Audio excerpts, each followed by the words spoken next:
see. All right, we got one person on.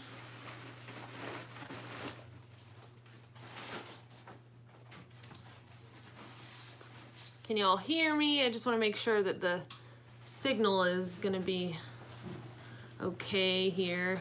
I may have to go outside if it's not. Let's see. Got 5 folks. Awesome. I see some questions coming through. Hannah says, congrats, Triple Crowner. Thank you. Thank you very much.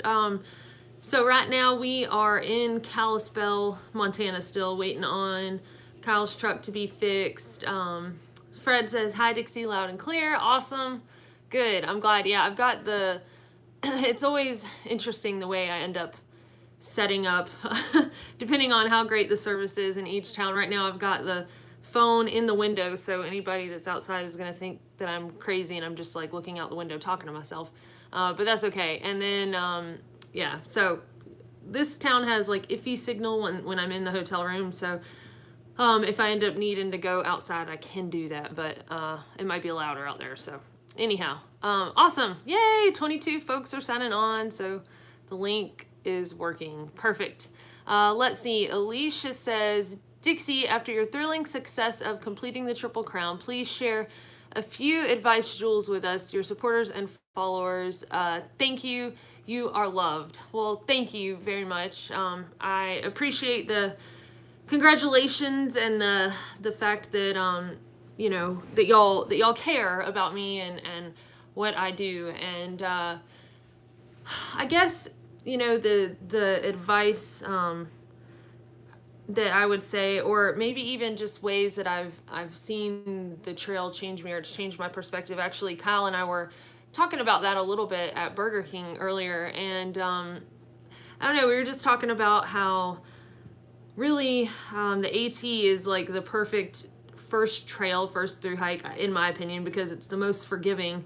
And you know, we were talking about how at the beginning we were both kind of like, oh my God, what have I gotten myself into? And for me, it was, you know, on Springer Mountain Shelter that first night, a mouse ran across my back, and I was sharing the upper floor of that shelter with a strange man. You know, I didn't know him. I mean, he seemed like a normal person, but you know, just that concept in general of sleeping next to a stranger, you know, up in the shelter.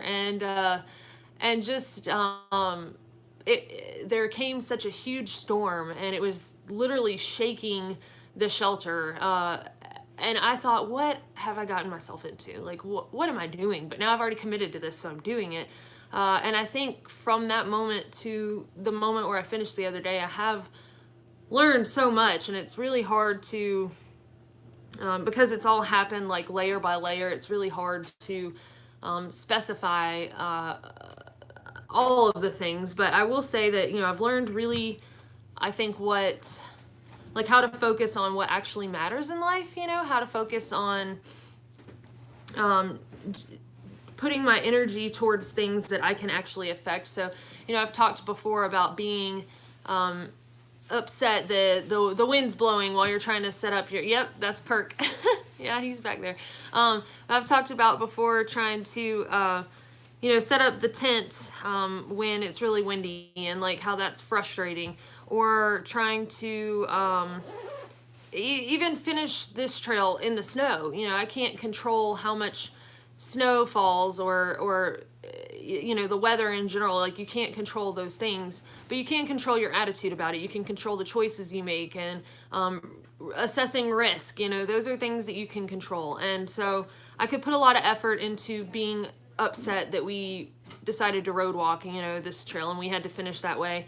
Or I can be happy that there was still a way that I could finish without having to really risk my life. Because, you know, if there hadn't been another official, legal, whatever you want to call it, within the realm of the CDT, there hadn't been a way to finish other than going through that snow, then, I mean, we would have gone through it. And that's just, whether we would have changed the gear we had, or you know, whatever, that would have been something, it would have been worth it to me than to go for that. But so I think just there's so much to be learned from from spending time in nature. And it doesn't even have to be a through hike. I mean, I think that those lessons are learned a lot faster when you're submerged in nature for that long. But so I would say, definitely learning to put your energy towards things that you can actually control or change. I think learning to do more with less, so you learn that everything that goes in your pack is what you actually need in life. I mean, you might have one or two comfort items, right? But you don't need really more than that.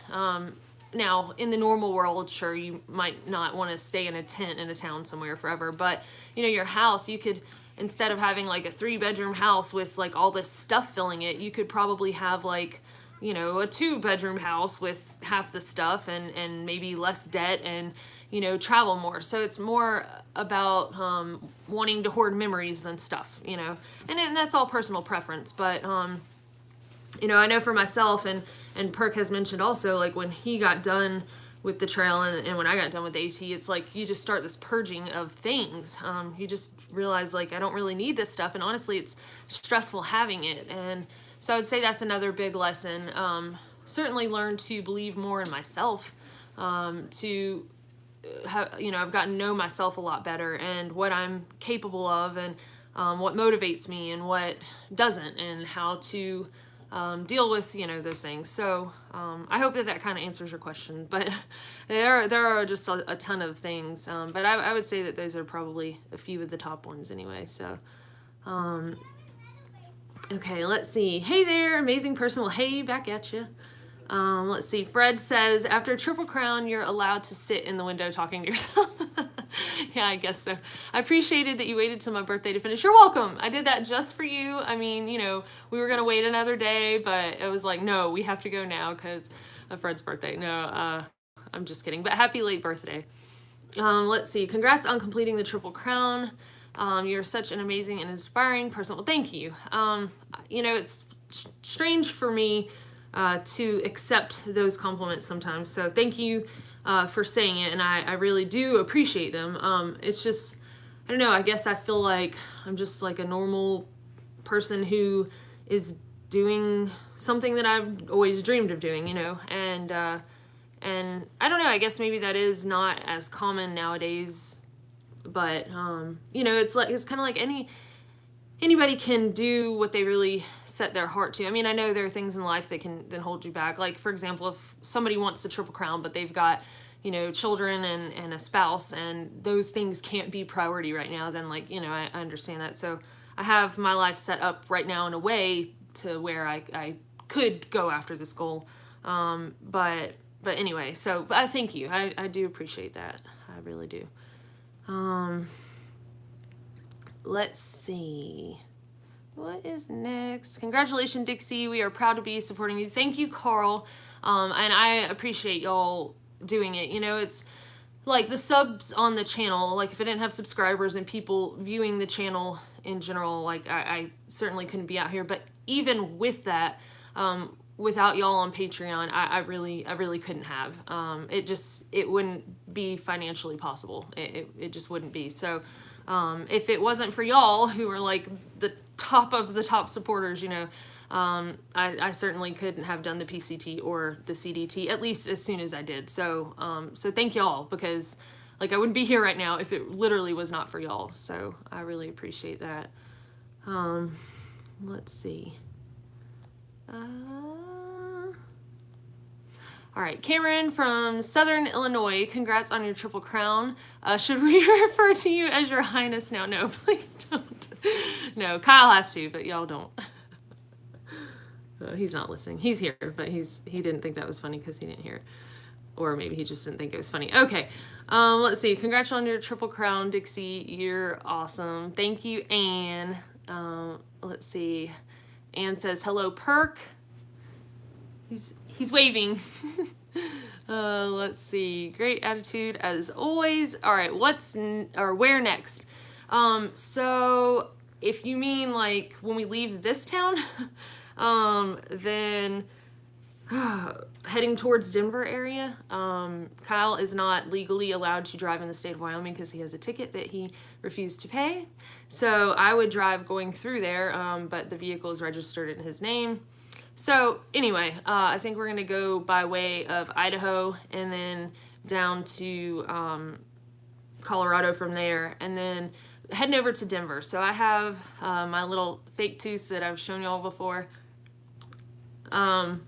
It's like on a little retainer thing, and the dentist that made it for me made it in 2014, and it's like, I mean, this thing broke on my prom night, and it wasn't this one, it was another one that another dentist made, but all the ones I had before that the dentist in Alabama made, they only lasted like a year. And so when you pay like $400 for something like that, it's frustrating for it to only last a year. So this dentist made this one while I was living in Colorado 4 years ago, and it's still holding up. Now, eventually it'll wear out because that's just what happens. So I can tell that it's already kind of starting to do that. So I'm going to go ahead and have him make another one for me, and then I'll hold on to this one as a backup, or I'll wear this one, whatever. But I'll have it because on my prom night when I was in high school, it broke off, and when my date came to get me, I was in the garage with denture fixer and this retainer thing, bonding the tooth back on there and then sandpapering it so it would fit in. And you know, my mom came in there and was like, oh, you could use a chiclet and shove up there. You know, she thought she was so funny, and it was not funny. But anyway, so yeah, when my date came to get me, I was doing that instead of like, oh, I'm just fixing my makeup, you know, let me finish curling my hair. No, it was like, sorry, I'm fixing my tooth. And so that's how you know I'm really from Alabama, I reckon. Okay, so yeah, but if you weren't talking about that and you were talking about where next after, like, as far as hiking, then I am going to finish the fire closures on the PCT with my mom next summer. So we're gonna do that. So that's where I'm hiking next. And then also she says, because I didn't get to go to Waterton Park to finish this trail, that she would like to do that with me. So we'll probably go through Glacier some, maybe start at Mini Glacier and then hike northbound to Waterton and finish there. She's never been to Canada either, so that would be kind of cool to mark some of that stuff off her list. And then after that, probably New Zealand, the Te Araroa. There we go. And then potentially the Camino. So, I mean, just there are so many trails, but preferably something not in the US is what I'm thinking about. So, okay. Let's see. Ed says, hey guys. Let's see, just watching your videos has helped me purge a lot of needless stuff. Good, that's awesome. Now if I could just rub off on my mom. Yeah, she's like one of those, which I am too in a way, on some things, like a very sentimental person.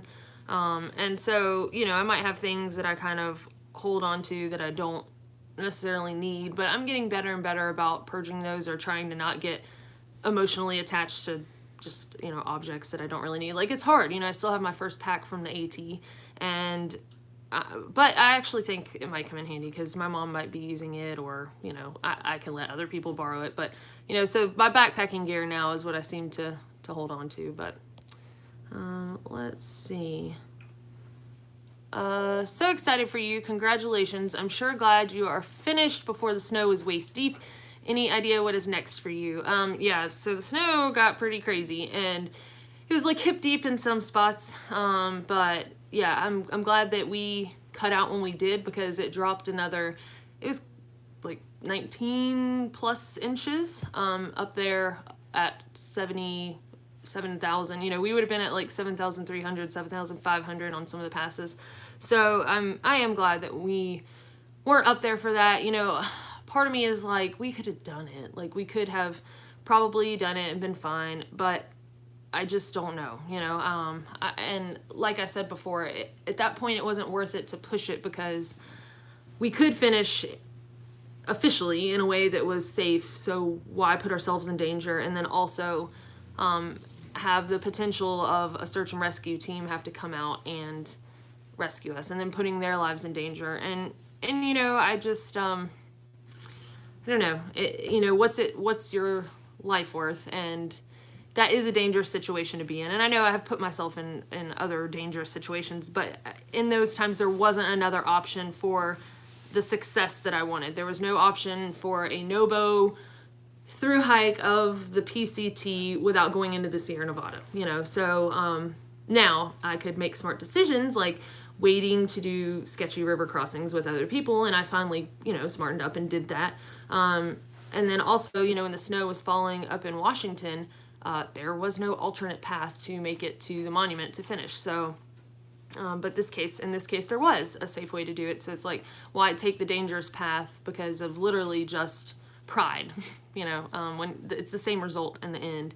You complete the goal of making it to Canada and completing a through hike. So, and you know, I'm still struggling with that a little bit. That we made that decision, but in the way that I completed my goal and I'm sitting here and alive and safe, it was a good decision. Now, I could have potentially still been alive and safe if I had taken the other route, and that's what I struggle with a little bit, because I wanted to finish that way, you know. So, but it is what it is. So let's see.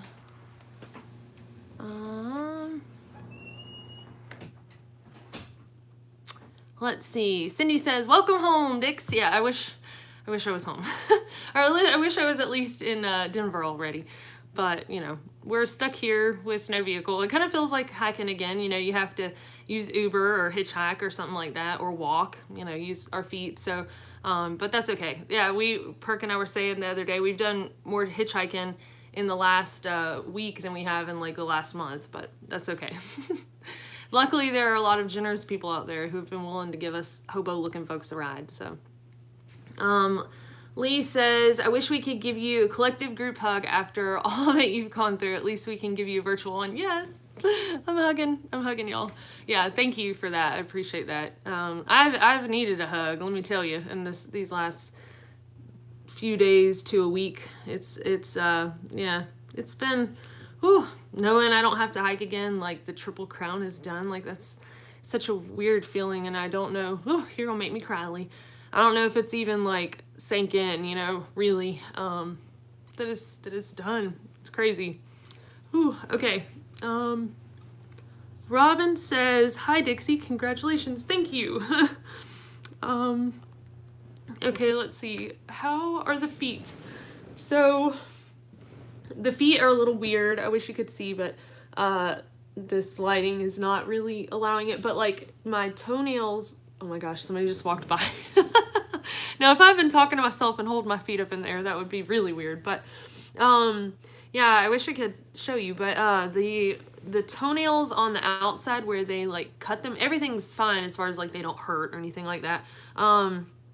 My toes anyway. Now my plantar fascia actually started flaring up while I was here in town the other day, and I was like, oh boy, like imagine if we had taken the snow route and like my plantar fascia was bothering me too, like man, that would have been some rough stuff. But I think they're fine. They're just, you know, my trail runners are finally, you know, to the point where they need to be replaced. So but anyway, the toenail, like on the outside edge where they cut it, it's kind of like separating a little bit from the skin. It's weird because it looks like, you know, the top of your nail where once it grows so long, like there's some part that's not attached to the quick or whatever you want to call it. It's kind of like the side of the toenail has done that a little bit, which I think is normal. And it'll grow out and it'll be fine. That's just where, you know, he had to cut it. But so they look a little worn out, bless their hearts, but they'll be okay. They'll grow out and they'll be all right. But it's not hurting, so that's the main thing. I don't really care what it looks like as long as it doesn't hurt. So let's see. River Wolf on the road. Hey Dixie and Perk, congrats y'all. Has it sunk in that y'all are triple crowners? No, for me, no, it has not. Perk went somewhere, so I can't speak for him, but I think probably not. You know, we feel the same. But yeah, so River Wolf, for y'all who don't know, he is an aspiring through hiker also, and he did trail magic for some hikers in Lincoln. And so when we came through there, we got to chat with him a bit, and he, you know, helped out a lot of hikers with snacks and had some beers and like had a mattress, right? I didn't go look at that, but had a mattress and like a canopy thing with tarps and whatnot. But anyhow, so he's in Lincoln area, and he's trying to get south, further south in Colorado, but we're going to Denver, so we told him we could give him a hitch from there to Denver anyway. So I'll be talking to you about that river, like, you know, whenever I find out something tomorrow with Kyle's vehicle. So so let's see. Congrats. So proud of y'all. One, ask if you've bolted out of a dead slumber since finishing because of how difficult the last portion was, since you were in so much snow and it was dark. Let's see. Oh, bolted out of a dead slumber. Do you mean like kind of like come to, or like, if that's what you mean, like come to from sleep? Yeah. And it's kind of crazy that you asked that. There have been a couple of mornings so far that I've woken up and I've been like, what do I have to do? Like, I need to leave town. I got to hurry up and resupply. What time is it? You know, am I leaving camp too late? Like, I have to make miles, and miles are important right now. Like, I've had several mornings where I wake up like kind of in a panic of, oh my gosh, what time is it? Because, you know, I got to where I was waking up with an alarm to try to get out of camp a little earlier to get more miles done that day. And if I woke up late somehow, I always felt guilted, you know, here at the end. And then the same thing with town, you know, like, got to get all these chores done before I leave town, but I have to hurry up and do that so I can get out of here, you know, and just even on 0 days feeling guilty and stuff like that. So, yes, so I have had, like, I don't even want to say nightmares, but just, I have had some dreams, though, of, like, waking up on trail in the snow needing to hike, and so, yeah, it's kind of weird. It's interesting that you asked that. Jeanette says, congrats to you and Perk. Thank you very much. Congratulations from Ed. Let's see. Your next phase starts. I'm a little worried about how to feed this addiction you're responsible for. Hey, this is all voluntary, so you don't have to feed the addiction. Don't feel obligated. But yeah, so I will start the PCT stuff with my mom. She works for a school. She works with special needs. So she will be done around the time that everyone's graduating, so end of May. So I imagine around the 1st of June we'll head out there. I think she kind of wants to be out there for her birthday. It'll be her 60th birthday, and she's never seen the Pacific Ocean. So I'm just so excited to go on this trip with her and get to see her. Because, you know, I imagine it was the same thing, like, when I was a kid, to get to take me to the beach for the first time, or to, you know, whatever. And I mean, she's not my child, she's my mom, but, like, to get to kind of, like, take her with me to see the Pacific Ocean, you know, and to go on her first backpacking trip. I don't know, it's kind of cool to return the favor a little bit anyway. So, I'm so excited for that. Yeah. So, okay. So that's the next phase of the addiction. Uh-oh. Let's see, cancel. I almost reported somebody on accident. Okay, let's see. I was fat fingering the screen. Lee says, how are you feeling now after everything? Have you decompressed after that incredible snow adventure? No. No, I don't think so. I think I'm, like, getting there. Yesterday was the first day that I didn't have to do anything. Like, I didn't... I mean, don't get me wrong, I have things I can be doing. I've got like a gazillion emails, you know, I still have got some messages that like I said before, I'm not ignoring. So I will get back to y'all. But yesterday was just the first day that, like, I didn't have to worry about finishing a hike, or, you know, we drove Aaron, when we finished at the border, we stayed the night, and then the next morning we drove Aaron to Benchmark, which it takes a long time to get back in there because it's like dirt roads. And dropped him out to finish a 60-mile stretch. And then we had to go to Kalispell. And then the next morning I had to wake up and drive to East Glacier again to drop off the rental vehicle. And then I had to hitchhike from there back to here. So yeah, yesterday was the first morning where I was like, I can just relax. Like, I can just lay in the bed until I'm bored of being here, you know, and it was kind of a nice feeling. And now I kind of feel like I'm in prison, like waiting for Kyle's vehicle to get done. But, you know, he has a vehicle. I'm getting to rest. I'm getting to hang out with Kyle and Perk. You know, it's like, it's really not that bad. Plus Katana, you know. But anyway, so yeah, so today is like the second day that I haven't had to do anything. So it's like, wow, okay.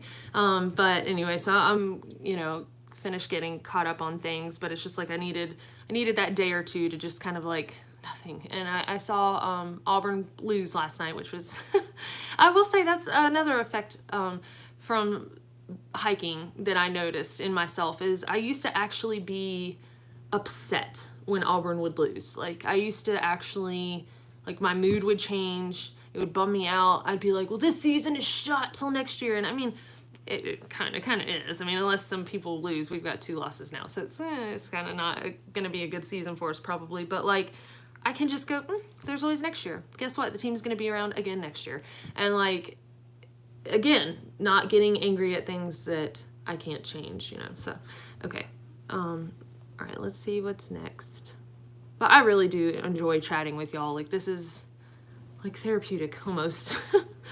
Nobody cares to ask me this much about me. So thank y'all. You care. Okay.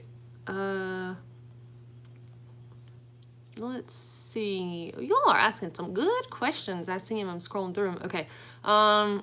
What's next? How much rest? Then what is the next walk?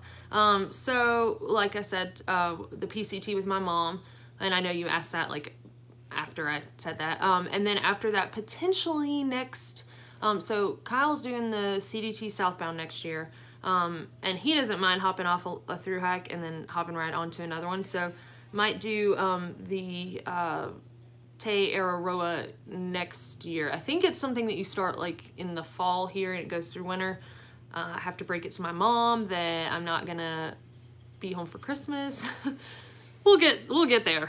Maybe I'll tell her while we're out next summer. But anyway, and then probably the Camino the next summer. So that right, those are the 2 that I'm looking at right now. So I need to learn a little bit more to see if we can do the THRU-HIKE next year.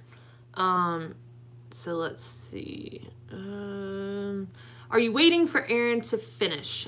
So Aaron is like, he has his own little plan set up. He just wanted us to take him into Augusta because he's got some friends I think he wants to visit and stuff like that. So he is finishing at the road that goes to Lincoln, and then I think he might hitch to Helena. So he's got about 200 miles. Well, now that he's almost done the 60, I guess like 140. But I think the rest of it, he's going to road walk because it's, within the bounds and there's so much snow.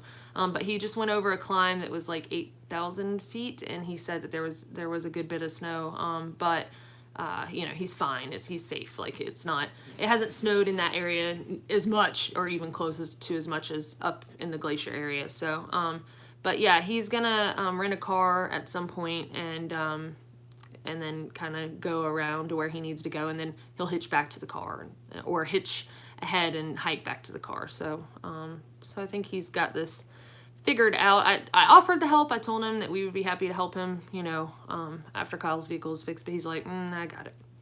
So, let's see. Philip says, hello. Did you hear about the new route of parks in Chile? 17 parks, 1,700 miles, never been hiked yet. Yes, I did. I saw, actually one of the patrons messaged me about that, and I read up on it a little bit, but it sounds pretty awesome. Sounds pretty great. So I don't know if it's going to be CDT-ish, where a good bit of it is going to be road walking, but like I don't mind road walking near as much now. I'm kind of getting used to it. So yeah, actually I have heard about that one, and that just from the brief moment I spent looking at it, it looks like something that I would be very much interested in. So let's see. Gary says, remember New Zealand seasons are reversed from ours. Yeah, that's why I was thinking, when Kyle finishes in the fall, that's when we would go over there and start that one. So we'd start in the fall and go through the winter as far as the fall and winter here. And that's why I was saying, yeah, I'd have to tell my mom I wouldn't be home for Christmas. So let's see. How do you use your InReach and phone? On all the time, part of the time, or how frequent pings? Good question. Okay, so I have mine set up. There is an app. I'm trying to remember what the name of it is. It's on my phone, so I can't tell you right now. but there's an app that you can Bluetooth, connect your phone to the inReach. So in other words, instead of having to go like arrows, click, arrow over, click, for each character, because for a while I was actually messaging on the inReach, you can do it through the app on your phone that's hooked to the inReach. So it actually like sends it through the inReach, but you can text like you would on your phone. So it's nice. So I do that. And then I normally, when I was in grizzly country, I got to where I left it on at night because I was like, if I get dragged out of this tent, and I'm like mauled or something, I don't want to have to go through the effort of like turning it on and waiting for it to turn on. I want to be able to just like, if I'm alive and the grizzly bear runs away, just to be able, there's a man outside that's looking at me like I'm crazy. But anyway, to mash the button, without having to turn it on. Or like if I hear one of my friends getting mauled, like I want to be able to, it's crazy to even think about that like that, but never can be too careful or plan, too much, I guess, maybe. But so anyway, I would leave it on pretty much all the time in grizzly country. But before that, I just had it on mainly during the day while I was hiking. That way, if I'm like I fell off a cliff and I'm dangling there or something, I've got it on me and I can mash it and again not have to go through the effort of turning it on to do so. It's the battery life on them, they're not terrible, and I have enough backup battery chargers that I can charge it out on trail, but normally it would last me 5 days or so without having to charge it, maybe 4, depending on how much I was chatting with people, and depending on how much cell service I had, because if I have cell service and I'm using my phone, I'm not using the inReach to talk as much. So, but the frequency of how often it pings, I have it set to where I have to check for it to ping. So some people have theirs where it's like every 20 minutes it checks, and but I had it set to where I had to click a button to like make it check. And I think that helps save battery because that way it's only checking, once every 3 hours instead of every 20 minutes. So, yeah. Okay. But I really do love having the inReach. Like it's pretty great to have. So, let's see. First and foremost, congratulations. Thank you. And what was your base weight on the AT, PCT, and CDT? Any changes you make going forward? Oh, that's a really good question. I honestly don't remember. I want to say that my base weight on the AT was around 20 pounds.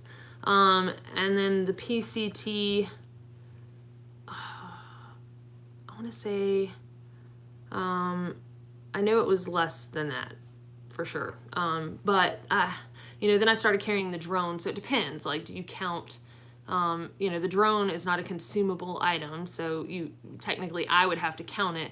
But then if I separated off electronics that other people might not have, then it would have definitely been less. But even I think it was even less than 20 even with the drone. So, but I cut a lot of weight with my tent and my shelter, or that is my shelter, my tent and my sleeping bag and my pack. So the big 3, I was able to cut a good bit of weight and then able to add things like that are more luxury items. But I honestly cannot remember exactly.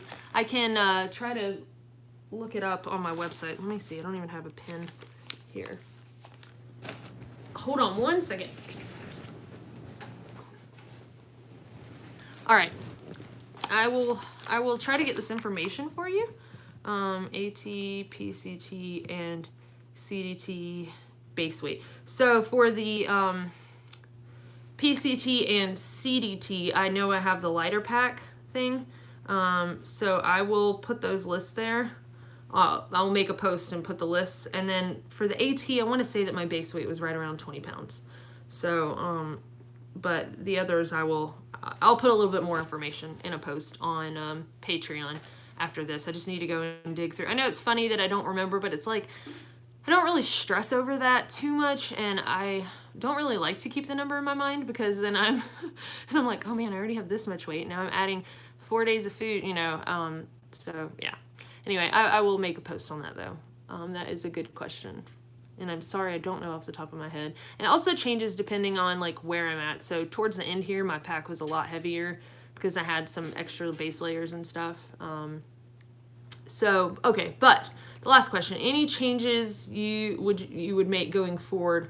You know, I think I'm going to try a different pack, and I may even try a different sleeping bag. I don't know, just because, I don't know, why not, you know, to see if I like something better. My Z-Packs pack is after one and over a half, or maybe it's even close to half, after 1.5 hikes, you know, it's a little worn out. It's, you know, one of the little straps that holds the, like where you arc it in the back, the material that you pull, like the straps that you pull to arc it, one of those broke, and so this is pretty tattered, so it's time for a new pack anyway.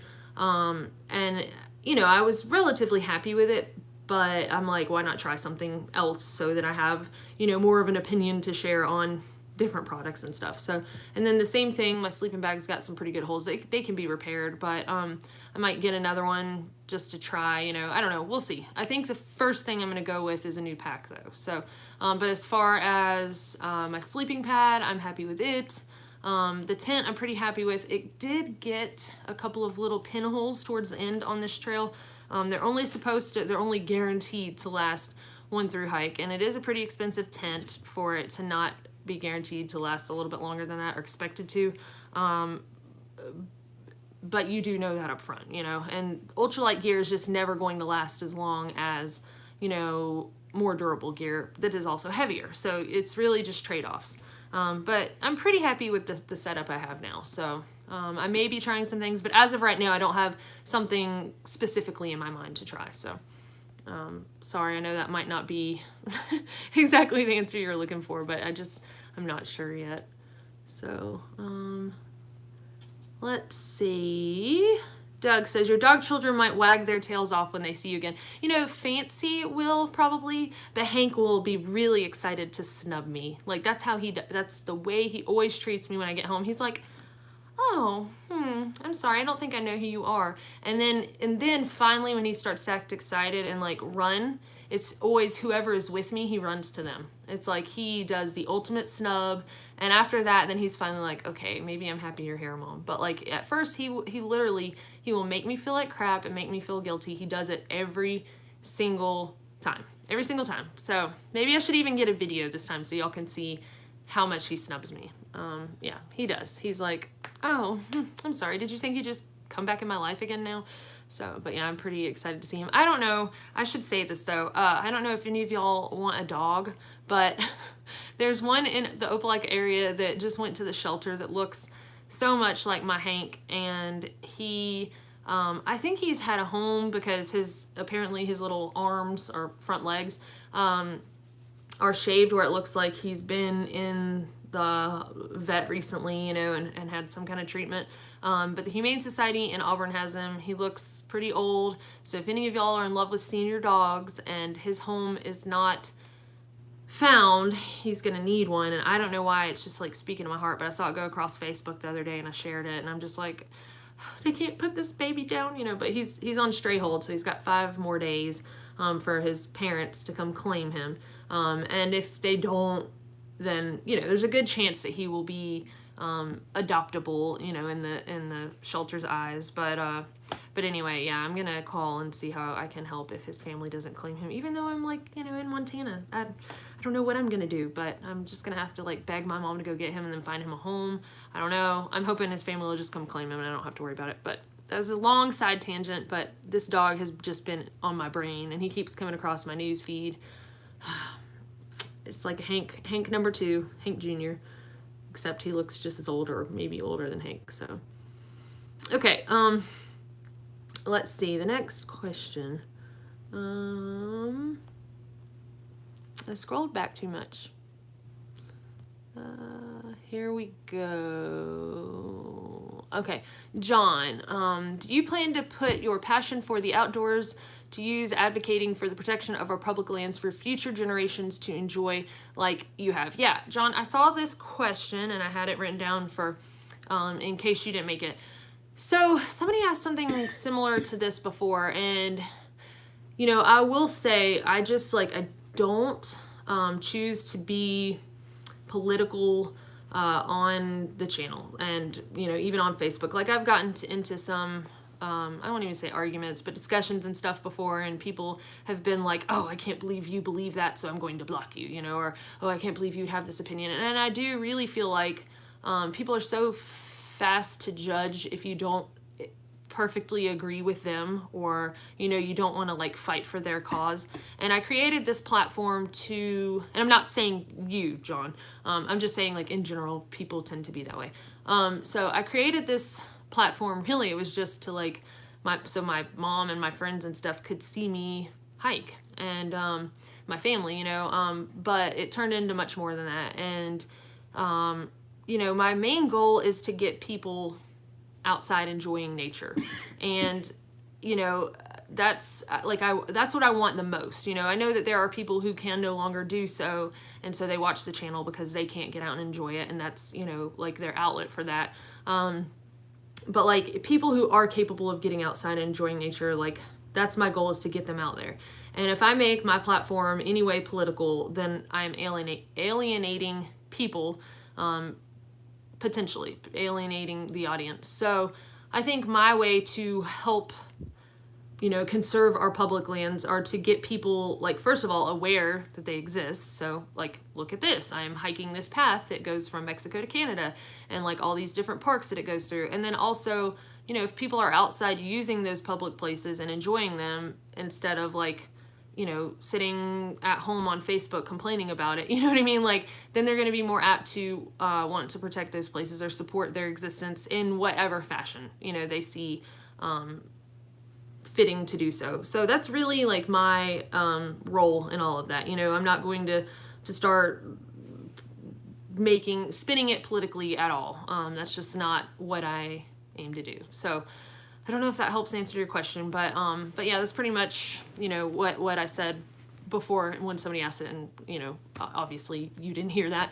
But yeah, I've had a couple of people that want me to, not necessarily the public lands topic, but other things, to push other things. And I'm like, no, my goal is to make people get outside and hopefully interact with other people who have different views than them, whether religiously or politically or anything. Like, people are so different. Like, you can't find two people who are exactly the same that have exactly the same views on everything. And I would rather people get out there and see that they can coexist and actually get along and actually enjoy being around people who are completely different than them. I think that's wonderful. And I've seen that on the trail. I have literally seen people say, hey, you want some Cheerios? Hey, you want some extra Cheez-Its? Or this person, is out of food, and they intended for this to be a 3-day stretch, and it's taken them 4 days, and now they're really low on food. And I've seen people say, like, well, hey, I got an extra backpacker meal. Do you want it? I've done that myself, and I never ask, like, hold on, who did you vote for? And then I'll tell you if you can have some of my food. It's like, it never is like that. And I feel like discussions out on trail are so much more respectful than online. So anyway, yeah, I think just getting people out there is the first step, and then letting them take it from there and doing what they want to do with it. So, that's kind of how I stand on that. Okay, so let's see.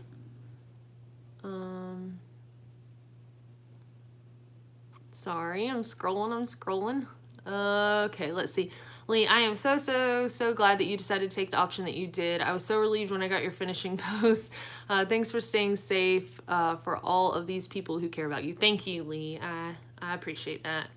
And she says, it is still beyond amazing. Yeah, it's crazy. That's what it is. Like, to stand there, because on the PCT, because of this fire closures, like, my footsteps did not connect all the way from Mexico to Canada. But on this trail, they do. Literally from the Mexico border to the Canadian border, like, my feet connected the whole way. Like, my feet took me the whole way, and that's pretty crazy. Drew says, hi Dixie, congrats to you and thank you for sharing your journey. Loved it. Always hard to say farewell, but you have a life to live. How should we appropriately stay in touch with you now? Facebook. Okay, so I will still be doing Q&As. I before, I have always done at least one a month. But I'll probably do more than that. I mean, if y'all are okay with it, like, I really enjoy talking to y'all. So, might do one, you know, every other week. Or, you know, Aaron said, like, even every week, you know, I don't know if y'all would get sick of me, but he had suggested that, you know, so, but I will definitely still be in touch on Patreon, posting things, also, you know, doing the Q&As. So, but you're more than welcome, you know, on Facebook. I've got the Homemade Wanderlust page, and the backpacking forum. I'll be more active in there now that I'm off trail again. And then Instagram, you know, I'm on there. So any of those avenues, but y'all will always have a better avenue to contact me through Patreon, like, always, because emails get lost in the mix or whatever. But, you know, on Patreon, like, I check that pretty frequently off trail. So, you know, if not every day. So anyway, so yes, through Patreon for sure. And then, you know, the other avenues. So, okay, let's see.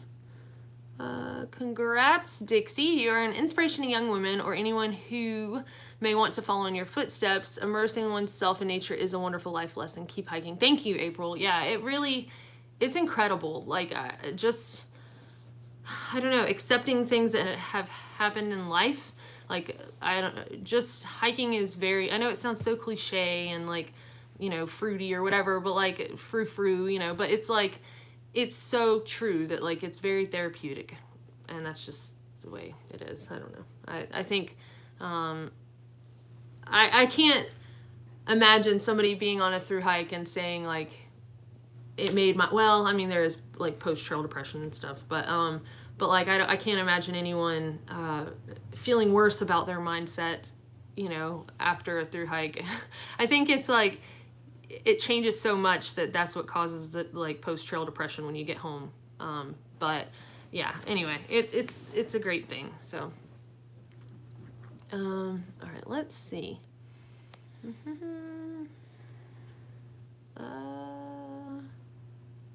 Let's see. Sorry, I'm trying not to over scroll. Okay, here we go. Shelly says, congrats, Dixie. Thank you, Shelly. Jay says, congratulations, Dixie. I'm surprised you aren't home yet. Well, first of all, congratulations to you, Jay. Jay just finished his through hike of the PCT.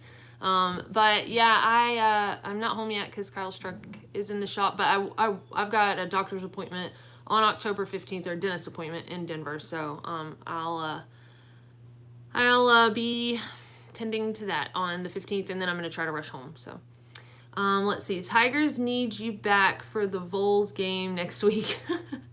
Why? So we can lose again? But I don't know. I think it was bad luck on them last night. But yeah, so, but Jay, congratulations to you. And are you home yet? Did you already make it home? I was kind of following you some on Facebook, but then we had the end of our stuff, and I haven't been as active on there, I guess. Chris says, congratulations from Santa Fe. Thank you, Chris. Let's see, just want to congratulate you on this epic adventure. Thank you. Ashley says, will you be coming down to Bozeman, Montana? I'm not sure if we'll go through Bozeman or not. I don't know what route we're taking. I know that we're going through Idaho, but so I don't know. I'm not sure.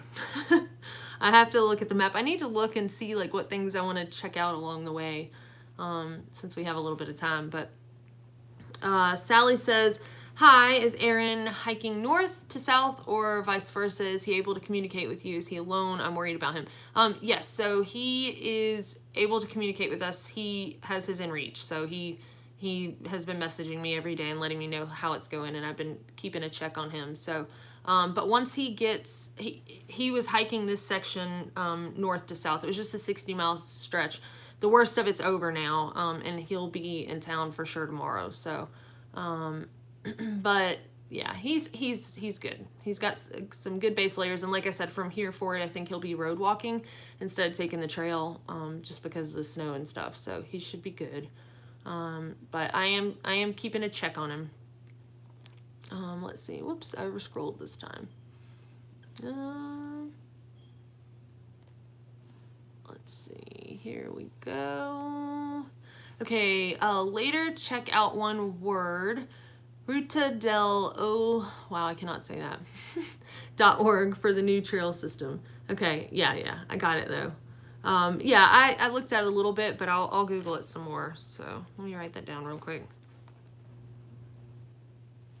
I mean, it won't be for a little while anyway, but okay, sweet. Thank you for that information. Jimmy says, congrats to y'all, all the best. Thank you.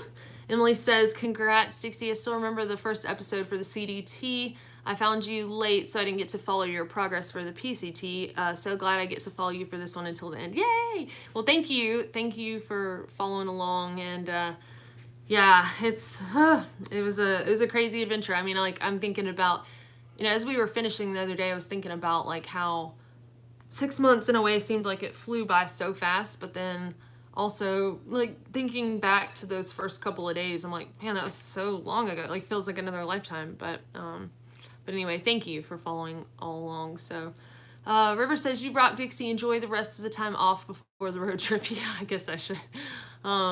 Karen says, will you and Perk do any more hikes together? You and Aaron? How about you and Kyle? Okay, so Perk, he's just kind of like, oh, I got to figure it. You know, he's got to save up some cash. But if he has the money, I'm sure he'd be down to do some of the hikes. Kyle is doing the CDT southbound next year. So, but we would like to do a hike together. You know, that'd be great. So maybe we'll get to do the TA in New Zealand together. That's kind of the goal, you know. Let's see. Lee says, oh, and then you also said me and Aaron. So Aaron is doing the AT next year. So I don't know, you know, as far as the other boys go, but yeah, Kyle would like to do the TA also. So hopefully, you know, we can do that one together.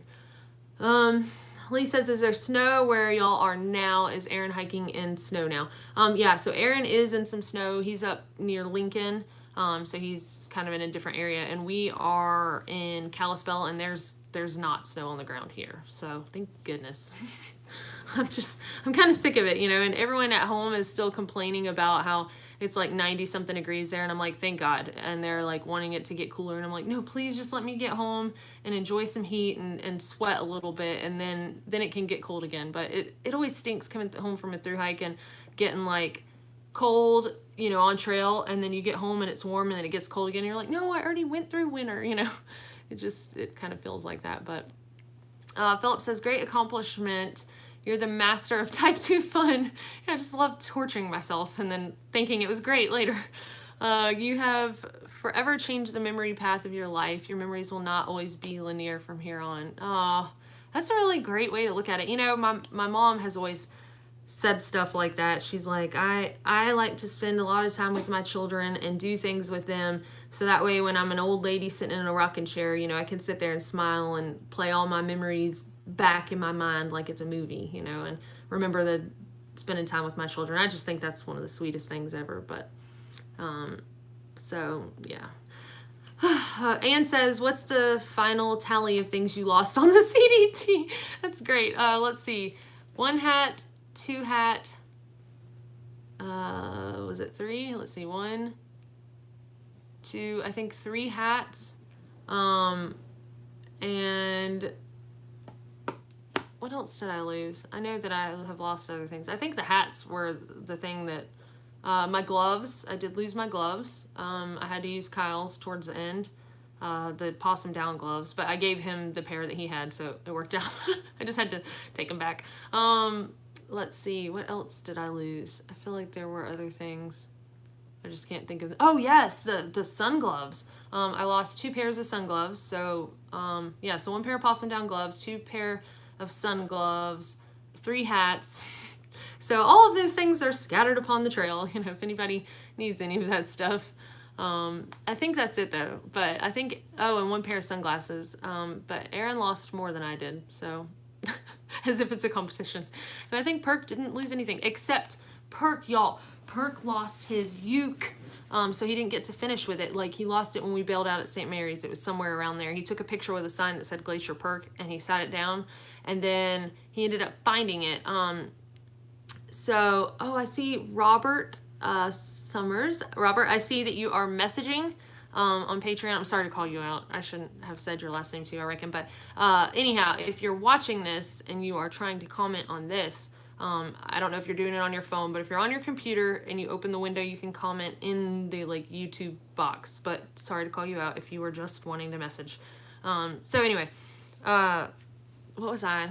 Lord, I just lost my, the uke. So yeah, Perk just lost his uke, and then I happened to be talking to a lady who commented on something on Facebook, and she's like, yeah, I live in St. Mary, and I was worried about y'all because of the snow and everything. And I was like, you live in St. Mary? Well, if you hear around town that anybody found a ukulele, you know, this is where he lost his. And so her friend works at like the place that he had lost it, and they're shut down for the season. But one of the maintenance people, I think, found it and then put it inside. So anyway, we found his ukulele because somebody just commented something on Facebook, and I mentioned, you know, it to them, and then it's found. So anyway, I'm not sure what his plan is to get it back yet, if they're gonna mail it or, you know, whatever. But isn't that crazy? And it almost made it the whole CDT, being toted the whole way, but right there at the end, the last like 18 miles, it didn't get to make it. So, but he found it, and that's what matters. But whew.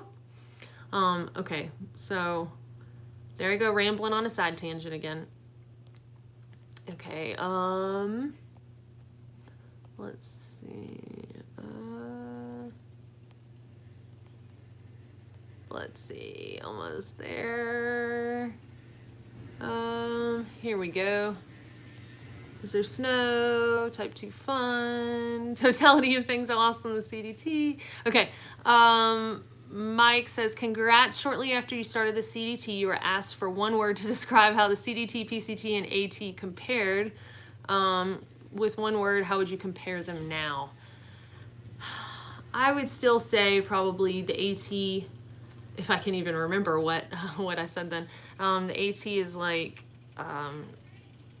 it's just like community or culture. You know, it's just its own community and culture. It's just special, almost magical even to me. You know, the mountains have so much history, so maybe even magical culture. Can that be like hyphenated or something? But and then the PCT, yeah, I jokingly said hell before, but it was a challenge for sure.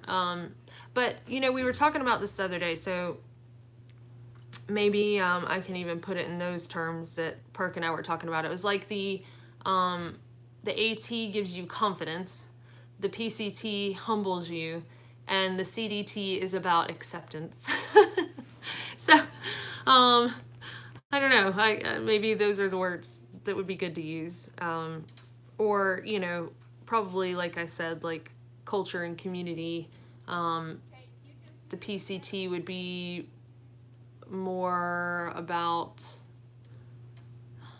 I don't know. See, it's so hard for me to judge the PCT fairly just because it was such a crazy year. So it's hard to imagine how it would be otherwise. The PCT would be, I mean, it's beautiful. Like all around, like every stretch of the PCT I think is really pretty. I don't feel the same about the CDT, but I would say that the CDT is more wild as far as like you're hiking in grizzly country. And well, some people just pulled up here at this motel and they're unloading, so sorry if it's a little loud, but I don't know, this question is difficult for me. So maybe I'll think about it and answer that one also in a new post. Let me write that down real quick. One word for each trail. Okay. That's a good question. It's a tough one for me though. Let's see. Graham says, hey from the UK, Dixie. Congrats. PCT for me next year. Awesome. Awesome. Do I need a tent for the desert?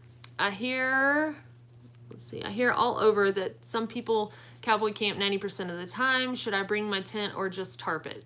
Thanks, mate. That's awesome. So I think that you'd be fine tarping it. Honestly, a lot of people do cowboy camp. I did not get rained on that much in the desert. I would say to have something. I would not suggest going with no shelter. But you know, I know Kyle even hammocked through there. But no, I think that with a tarp you'll be fine. I mean, there are people who tarp the entire trail. There are people who tarp the entire CDT. I think, Kyle, didn't you tarp pretty much all the CDT? Cowboy camped or tarped if it was rained? Yeah. So, I mean, you'll be fine with the tarp. So if you want to save some weight and go with a tarp instead of a full tent setup, you'll be fine. So, you know, it might not be as comfortable or as warm, and you'll have to worry about bugs potentially, or, you know, snakes or whatever critters crawling in. But like, if cowboy camping is fine with you and does not, you know, bother you, then tarping, you'll be just fine having a tarp as something to block you from the rain. So, so yeah, you don't need a tent. Let's see. And congratulations on your upcoming through hike, because that's, I don't know. I just, it makes me sad, you know. I'm like, man, I don't have one to look forward to. I do, but well, I'll be out on the PCT next year also. So maybe I'll run into you. When are you starting, Graham? If you know yet. But yeah, maybe we'll actually run into you at some point. That would be really cool. But yeah, congratulations on that. And if you have any questions, you know, anything else about prepping for the PCT, as you go along, let me know, because I'll be happy to answer any questions. But yeah, you'll be fine with a tarp. Ellen says, how are the new Lone Peaks feeling? Improvement over the 3.5s? Yes, the Lone Peak 4.0s are my favorite of the Lone Peaks so far, by far. The 3.5s, I just didn't love them as much as like even the Ultra Temps. I like the Temps better than 3.5s, and I really think it was just a sizing issue, which they appear to have corrected that, you know, since the 3.5. So Steven said, what's the best restaurant you ate at this trail? Oh man, that's tough. Let's see. There was a sushi restaurant in Helena that I really liked. And there was an ice cream store there that was like amazing ice cream. Trying to think if anywhere was just like, you know, blew my mind good. I can't think of anything in particular. I know the best wings I had on the PCT were in Mammoth Lakes, but that's not what you asked. Yeah, I really honestly can't say that anything stood out among the rest. I would say that it would probably be in Colorado, because they tend to have, like, you know, salads that actually have like greens in them, you know, like spinach or arugula and stuff like that. So I'm trying to think. Normally my go-to, I love like steak and asparagus, you know. I don't get that everywhere, but if I splurge, then that's what I'm gonna get. So I'm trying to think of like the best place that I ate with steak, which that you would think would be like in Montana or Wyoming, but yeah, I don't know, Montana and Wyoming, like obviously some places have spinach and stuff like that, but it just seems that like some of that fancier food, you know, you're gonna find that in like the ski towns in Colorado. So it'd probably be like the best food state that I had, I would say, is Colorado. So I could say that. I can't tell you a specific restaurant though. Yeah. Oh man, somebody's weed eating outside. I hope y'all can still hear me all right. Let's see. Philip says, going to get the neck knife you have. Is yours stainless steel or carpenter steel? Which do you recommend? So mine is, because I had these made with, I honestly do not know as far as what you just asked me. But it is the XHP, which Patrick says is the better steel of the knives that he makes.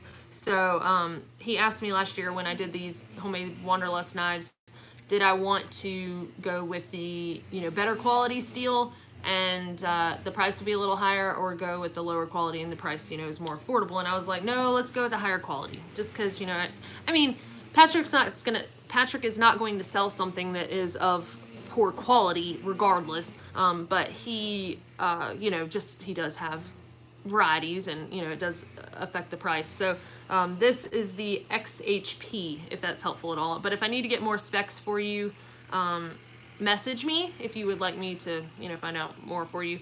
But I'm going to be doing another run of these, as far as I know, with Patrick this fall. So, you know, if you are interested in one of these, then they are a little bit more expensive than just, you know, without the Homemade Wanderlust logo. So, you know, I'm not offended either way. And if you get a knife from him, you are a patron, then you have the discount code. And if you don't have it, then, you know, I can give that to you. But the knives that we ran last fall and the ones that we will do this fall, are going to be cheaper for patrons than you know, the general public. So yeah, just so y'all know, y'all will still get a discount on those knives. And but regardless, if you want to not get the homemade Wanderlust version, you know, like I said, I'm not offended, and you can get still 10% off. So just message me if you don't have that discount code, and if you want any more specs on the specific knife that I have.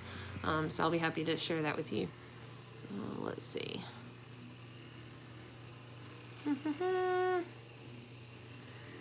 Let's see. Okay, here we go. Thanks to you, Mark signed up to get his first game license. I'll likely do it in the spring. Awesome! Very cool. Very cool. Well, that's really cool. I hope you all enjoy that. I hope he does. And yeah, let me know how that goes. Keep in touch with me about that. Let's see. If you had one thing to do over again on the CDT, what would it be? Could be good experience to relive or a bad one to avoid. Let's see. I guess, you know, I tried to think back, and I'm like, man, what zeros would I have not taken to have been able to finish a little sooner? And I was like, man, I could just blame it on all sorts of stuff. I could blame it on, you know, my tooth and having to go home for that, or if I had opted not to go to my sister's graduation, you know, or you know, some of the 0 days that I took off and enjoyed. And I'm like, no, you know, I enjoyed all of the days that I took. And yeah, it stinks that I didn't get to finish, but you know, the way I wanted to, but like I still don't regret any of that. So honestly, I think one of my favorite experiences was like the mountain lion.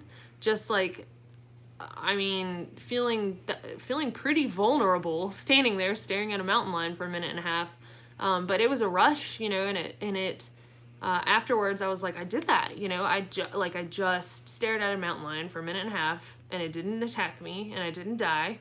And like, I stood my ground. I didn't run. Yes, my heart was beating and I was breathing, you know, in a very labored way. But I didn't freak out. I didn't run, and I was really proud of myself. So that was really a cool experience. And if I could go there and like really look at that mountain lion and take it all in again, and knowing that like I wouldn't get hurt, probably that would probably be something I would relive. I do not want to relive the lightning thing on the top of the mountain. Don't want to do that. That was something that I did not enjoy about Colorado. But yeah, I think probably the mountain lion experience. I would probably relive that again, knowing like I wouldn't get hurt. Okay, so let's see.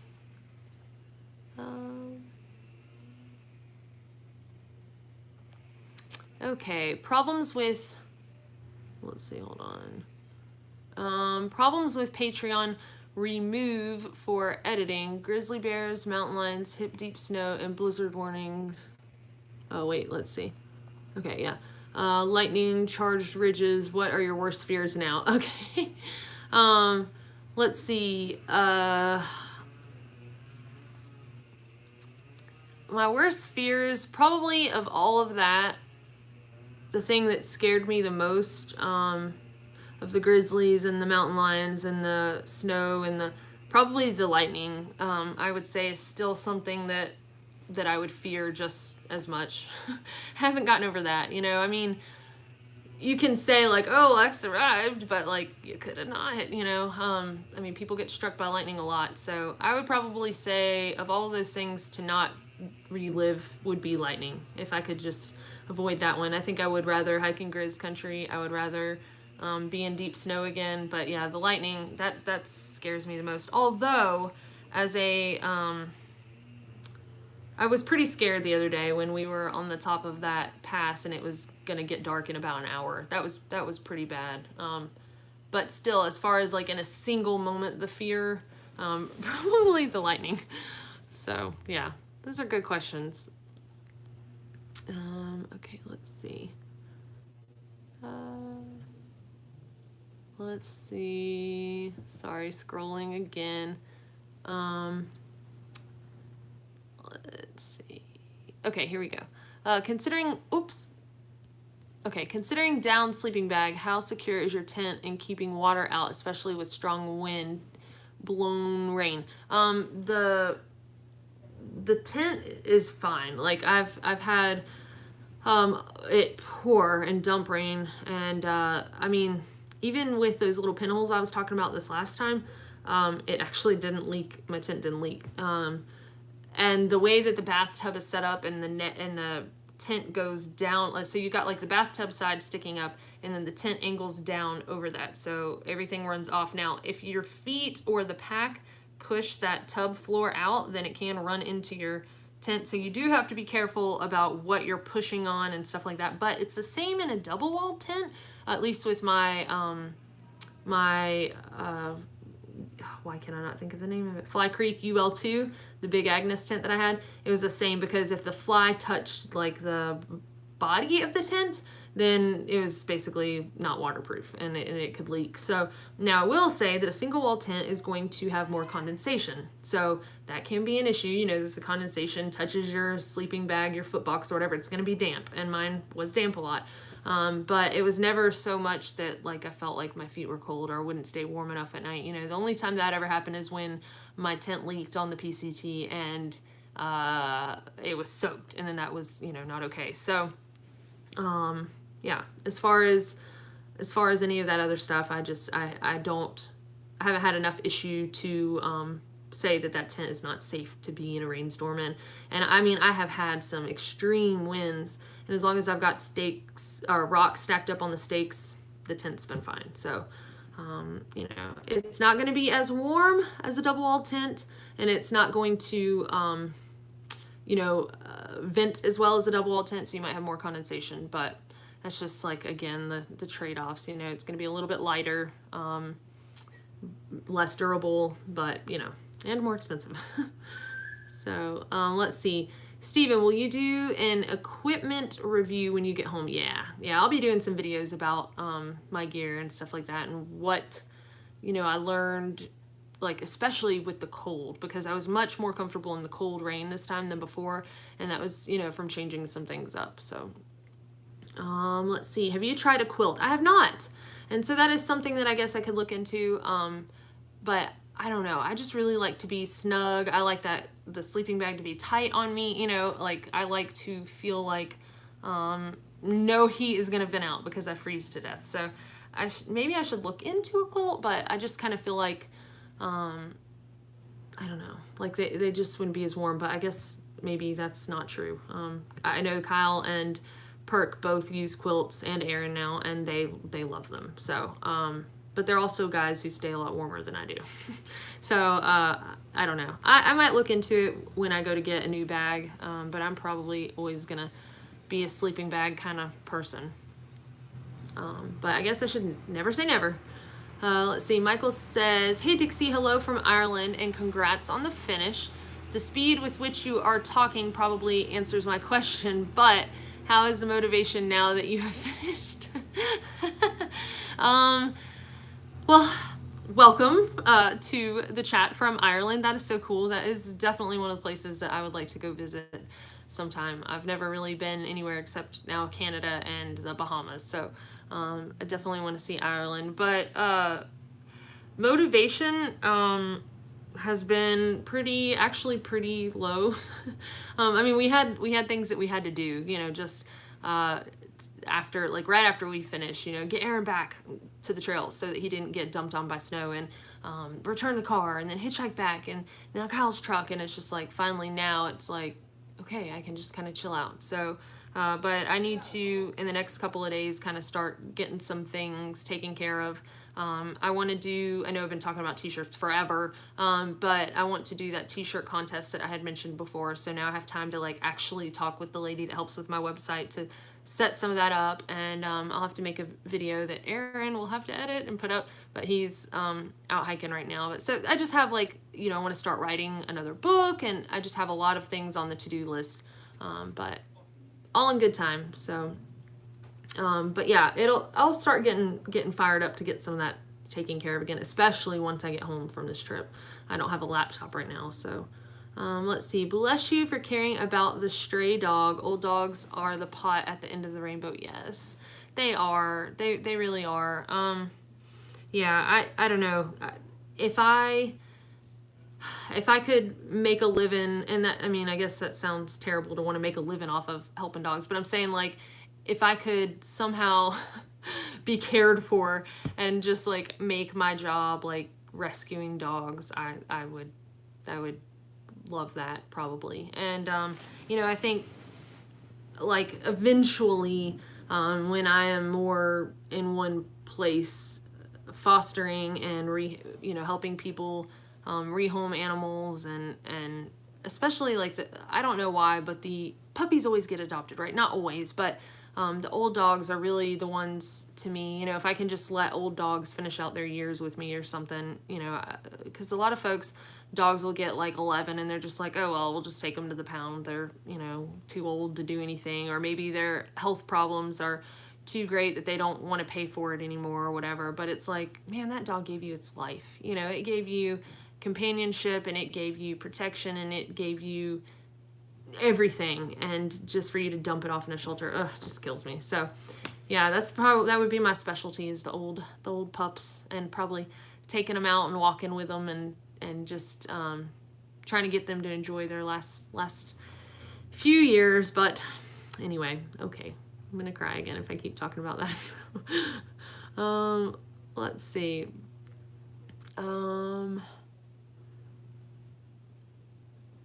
Let's see. All right, have you tried a quilt? Motivation, dogs. Okay, now River Wolf says, totally agree about the politics on the channel. I feel the same way. Encourage and inspire people to get outside, kindle that love of nature, and focus on the shared passions that connect us. You said that so much more eloquently. Thank you for that. Let's see. Tim says, sorry I'm late. Just got back from camping. Congrats on you and Perk being triple crowners. An awesome job on Aaron's first through hike. Will Aaron continue to do your editing on future hikes? He says yes. He says he aims to do that. He's actually aiming to start his own channel for the AT, but he still aims to, you know, edit the videos for me while he's out there and on his own stuff and his own videos. So yeah, he's a trooper as far as that goes, because like hiking and editing, I can't even edit. So, but yes, as far as I know, as of now, he says that he would like to continue editing. So, Ruth says, what was the most challenging part of the trail for you? That's a good question. I would probably say the end, you know, and not so much like obviously in the snow physically challenging, but like I said, at the end, like accepting that this is a good choice to make, and being at peace with that, you know. Like I said, I'm still kind of working on that, but I finished, and for all intents and purposes, I am a triple crowner. And so, you know, I mean, until I fill in the fire closures on the PCT, I won't submit the application. But anyway, yeah, so probably that. But Grizzly Country was pretty challenging. You know, Perk and I night hiked some nights in the Bob Marshall Wilderness, and I wanted to stop. You know, I was like, man, I don't know, Perk, I feel like we should stop. You know, like it'd be tough for two people to take on a grizz, but in the dark it'd be extra creepy. And so I think, you know, and he was much more mentally fine with hiking in Grizz Country than I was. I mean, I did it, you know, and I didn't like cry about it nonstop or anything like that. It wasn't like I talked about it every moment or stressed over it every moment, but it was definitely something in my mind. So I think that was mentally challenging. And then I think, you know, being in Colorado in the lightning storms and up on the ridges was pretty scary. But I don't know. I think some of it is also, you know, being away from home, being away from my family and my dog children. And, you know, Kyle was at his home until the end when he came out. The toenails, that was kind of a struggle. So there have been several things, but I would say the mental part for me was probably grizzlies, you know, in Grizzly Country. But we got through it, and I didn't get mauled, so Take that as a win. Okay, let's see.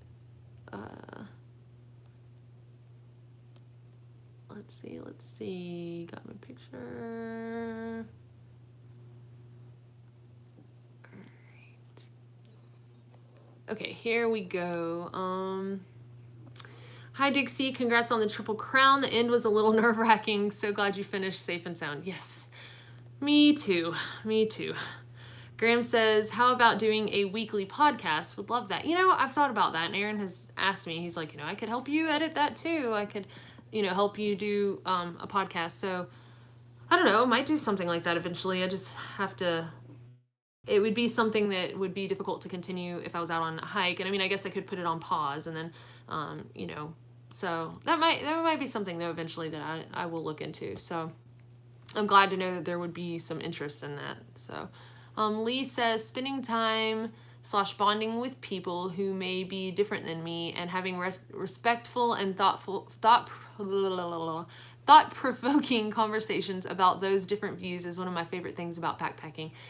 Nailed it. Yes. It's crazy to get out and just just discuss things with people and have a fire in the background, and it's great. It really is. It's a totally different thing than hiding behind your computer and hammering on a keyboard. And I really do think that if more people would spend time out in nature meeting complete strangers, that there would be a lot more productivity and seeing eye to eye, or at least respecting one another's difference in opinion, than battling with strangers on the internet.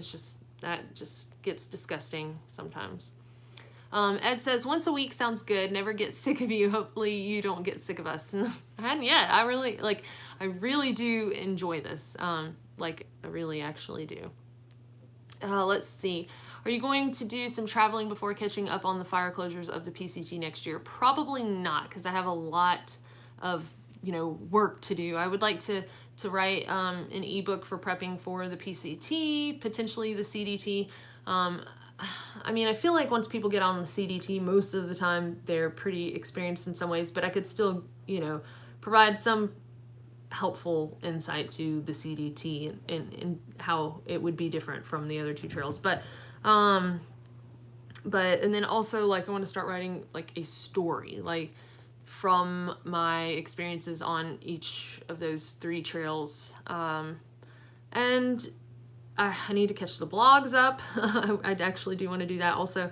So I have a lot of things to work on. So I need to do that. Also need to save some money, not be gallivanting everywhere and all that. Just stay at home for a little while. And then I need to get around and see some family too. I've got some family in Florida I need to go visit. So I could potentially be traveling to Florida or something, but it would be more to visit people specifically and not to visit places, if that makes sense. And I also have one of my best friends who lives in she used to live in Texas, but now she's in South Florida. She had a baby that's my goddaughter, and I haven't even met her yet. So I need to get down there and do that. But not any I don't want to say fun, because it's going to be fun, but not any trips to go visit a specific place or backpack in a specific place or anything like that. Okay, let's see.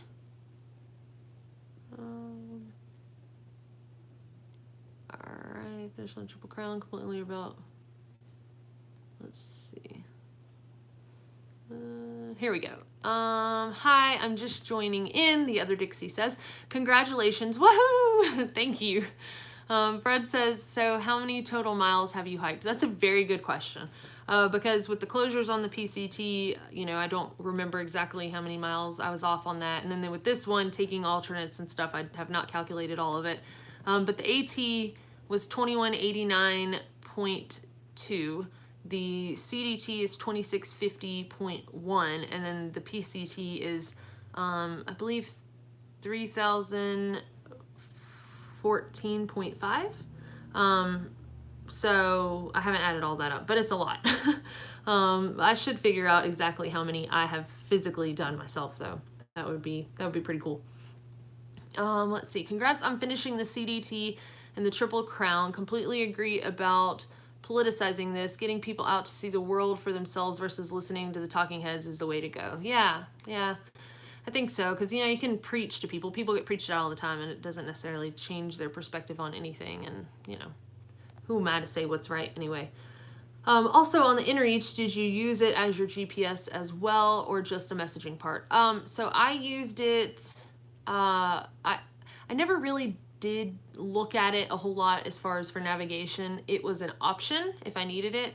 It does show the CDT on there, potentially other trails. I never looked for that, but you know, I just didn't need it. I had the app on the GutHook app on my phone that uses GPS, and that's what I used to navigate. So, but it was a backup in case I broke my phone or lost it or something like that. So, Jay says, thanks. Yep, home for 4 days now. Awesome.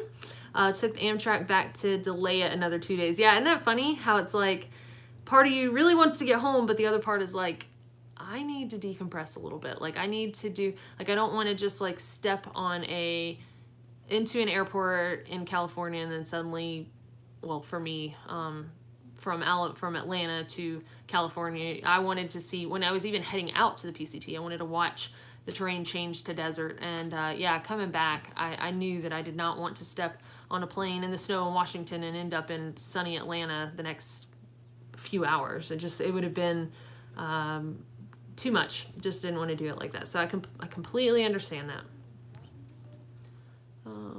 Let's see. Okay. Krista says, what part of hiking with your mom on the PCT are you looking forward to the most? I think just watching her go from being nervous. She's apparently really nervous about the spider webs. Like walking through the spider webs and stuff. So I'm going to make her lead in the mornings so that way she gets all of them in the face. No, I'm just kidding. I don't know. I think just watching her go from not being efficient at setting up a tent or, you know, using the stove or all of that stuff, and then watching her at the end be like, I got this, I could go do this on my own now, you know, and I hope that that's how she feels about it and that she truly enjoys it. She loves to camp, so I really think that she's gonna like it. And then just being able to spend some quality time and share something that's really special to me with my mom, you know, that's gonna be just something that I think both of us will never forget. So just the quality time, and then yeah, watching her go from being like, I don't know about this, to hopefully really, really loving it and embracing it. So we'll see if it works out that way. But that's a good question though. All right, let's see. Jay says, got my picture, but I messed up the legs a little bit. No, I think it was great. I think it was perfect. Thomas says, hi Dixie, congratulations to you on the Triple Crown, and congratulations to me for checking in on the right day. Yes! Yeah, I'm sorry about that. Here I was like trying to, you know, consider people in different time zones, and then I messed up by not being specific about the date, you know, the day. So I apologize for that. Thomas says, so in case nobody asked this yet, what do you have in store for us during the off-trail season? Perhaps more homemade things to go with the wanderlust in the summer. You know, that might, yeah, that might be. I know a lot of people were not as interested in some of those things, like the composting and the microgreens and all that, which makes sense because most of the audience is on the channel to see backpacking. So I'm not sure. I know that I will be going over, you know, some informational things, like normal, you know, and maybe some specific to the CDT, but I'm still brainstorming on exactly, you know, what else I'm gonna add to the channel to kind of kick it up a notch, because, you know, if you do the same thing over and over, it gets stagnant. So so I definitely will be aiming to change something up, and maybe try to do some kind of cross topic, you know, to introduce the channel to maybe different platforms or different audiences. So I mean, if y'all have any ideas, feel free to share those with me. So might do some collaboration with some people, you know, on different topics or something. I don't know. It's a good question though, and something that I am thinking about. Anna says, congratulations, so glad you made made it even with all the snow. How long is Kyle's truck going to take to get fixed? Hope it's not too long. Me and you both. So it got to the shop Wednesday evening right before they closed. They had Thursday to kind of work on it, but then they were like Friday when he went to see them, they were like, oh, well, we needed to do a brake inspection before we could continue. And it's like, then why didn't you call me and ask me that? Like, why did I have to come up here and you tell me that? You know, I don't understand why they couldn't call him and communicate that over the phone. They didn't ask him to come up there to talk to him either. It was just like he happened to stop by to kind of check in, and they were like, oh yeah, well, we needed to ask you if we could charge you $40 for a brake inspection. And he was like, yeah, but I was upset, like, why didn't they call? So anyway, then they didn't bother on Friday evening to call and like follow up, say, oh, we didn't have time to look at it, or we did look at it, and you know, this is our plan moving forward. No, they just closed and didn't bother to tell him that they're closed on Saturdays and Sundays. So Saturday he tried to call up there and they were closed, so we realized, well, we're here at least till Monday and we don't know what the progress is, so way to not communicate. But anyway, so hopefully Monday they'll get it fixed. If not, then hopefully at the latest on Tuesday, but we'll see, and I'll keep y'all posted on that. But it is kind of frustrating. And it also says, is there any other part of the hike you would like to hike again sometime? The Wind River Range was incredible, and I would definitely like to go back to Glacier, because I just felt like even the parts that I was in, I couldn't really see because of all the whiteout and the mist and stuff like that. So, and then the San Juan's the part that we didn't get to do, but, the Wind River Range, if I had to go back to like one section to see it again, but Yellowstone was pretty great. Yellowstone wasn't so great for the views, like, ooh, mountains. It was because of all the thermal activity. But so yeah, Yellowstone I could definitely see myself visiting again, and then the Wind River Range. Let's see. Hi, Dixie, got here late. Awesome job. Thank you. Thank you very much. And yeah, hey, better late than never. So y'all that are like, got here late, I'm just happy that you're here. It's crazy to me. I've been kind of watching, and we've been on for, an hour and a half now, and we have pretty much the whole time had over 100 people, or right at 100 people. So that just blows my mind that many of you are taking your time to listen to me blab today. So thank you, and I hope all of y'all are having a good weekend. So let's see. Wayne says, congratulations, Dixie. Thanks for sharing your Triple Crown journey. What is next? I may end up having withdrawals without your videos. So I have mentioned earlier that next summer I'll be doing the PCT, the fire closures with my mom, and then potentially in the fall/winter, the Te Araroa in New Zealand. Not 100% on that yet. But we'll see. I'll know, as the end of this year plays out. So, but it's definitely on the list for at some point. And then the following summer, hopefully the Camino with my sister. So, but I'll still be putting out videos. The channel will still have videos. They just won't be like, in the woods. It'll be like in the yard talking about stuff probably. So, I know those are not as exciting, but let's see. First, of course, congrats. Is there an app or way to share daily thoughts, pictures, and videos with my family with Android phone? iPhone has daily journal. Any other suggestions? Oh, well, that's a really, okay, CDT 2019. Awesome. Yeah, that is so cool. Congratulations on your upcoming hike. And, I did not even know that was a thing with the iPhone, the daily journal. So if anybody has any information that you could share, so you actually taught me something. But yeah, if there's any app or way to share daily thoughts, pictures, and videos with my family with the Android phone. Do you know about that, Kyle? Oh, what? Apparently, the iPhone has daily journal where you can share like thoughts, pictures, and videos. Like, do you know of anything like that with the Android phone? Not that I know. No, okay. Like a note app on my phone. Yeah, he says he just knows of like the note app, but yeah, okay. All right, well, if anybody else knows anything about that, I'm not familiar with the Android phone at all. All I have is the iPhone, and I didn't even know that. So, anyhow, but yeah, congratulations on the upcoming hike. Are you gonna go southbound or northbound? I'm just curious because Kyle's gonna be out there next year. So if you're going southbound, you might run into him. Let's see. Ed says, "Congrats, Dixie. How are those toes? The video where you walked the mountain ridge looked scary. Let's see. What were the scariest events to you?" So the toes are doing well, and yeah, the lightning was pretty scary. The mountain lion experience was pretty scary, and then the snow here towards the end was pretty terrifying. So yeah, those are definitely in the top list, the top 5 anyway of scariest moments. But those are also the most exciting and probably the most memorable. So if somebody said, "Tell me a crazy story from the CDT," like those are some of the ones that are gonna pop to my mind the most. So so yeah, I would say the mountain lion, the lightning, and yeah, the snow was pretty scary.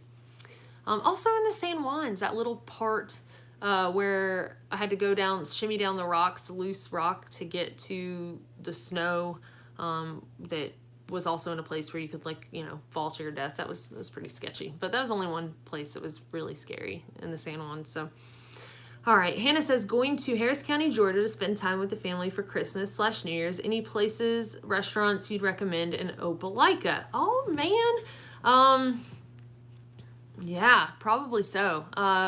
I think, well, I mean, I always used to work at Niffers, and but that's pretty generic food, I guess. One of my favorite restaurants to go to is Country's Barbecue, and it's just barbecue. It's not like the food is exceptional, but it's like, I mean, to me it's good. It's my favorite in town. But they've got the big red rocking chair there that you can get up in and sit up in it, and I've been going there and sitting up in that thing since I was a little girl. So, and that's where we always go when somebody graduates. We go out to eat dinner there, and it's just kind of a special place for me and my family. But I mean, you won't have those same connections to it. But yeah, if you message me, maybe I could even go, not to invite myself, but if you would like to go eat, I can go show you somewhere. But if not, you message me, give me some more time to think about that. And I'm sure once I get home and I'm going to some of these restaurants, I'll be like, "Oh yeah, in this place, so, and then, yeah, if you're there and I'm there and you want to, go somewhere, let me know. Okay. Running into you on the PCT would be great. When and where will you be on the PCT? I plan on starting mid-April at the Southern Terminus. Gotta wait for the permit and visa coming from Amsterdam. Okay. So let's see, if you're starting mid-April, we'd be starting, the beginning of June is when we would be starting the first fire closure area, which will be near Idlewild.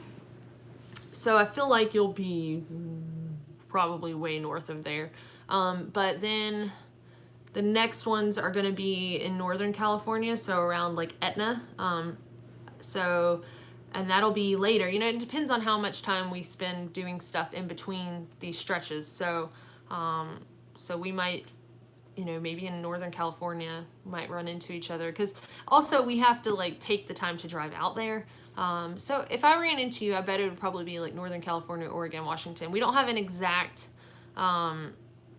itinerary or anything yet. It's just going to be kind of go with the flow. But I will be updating on Patreon. So, if you're still here, I know you'll be on your own THRU-HIKE and have your own financial responsibility and all that. But and I'll be posting stuff on other social media too. So, but if you're still here, and even if you aren't, message me and we'll see if we don't align around the same areas. So, but I definitely will be, the whole trip posting on Patreon and stuff where we are and what we're doing and all that. So, Philip says, we'll do last 100 kilometers Camino in 2 weeks with wife and daughter. Then we'll do Springer Mountain to Neal Gap mid-November.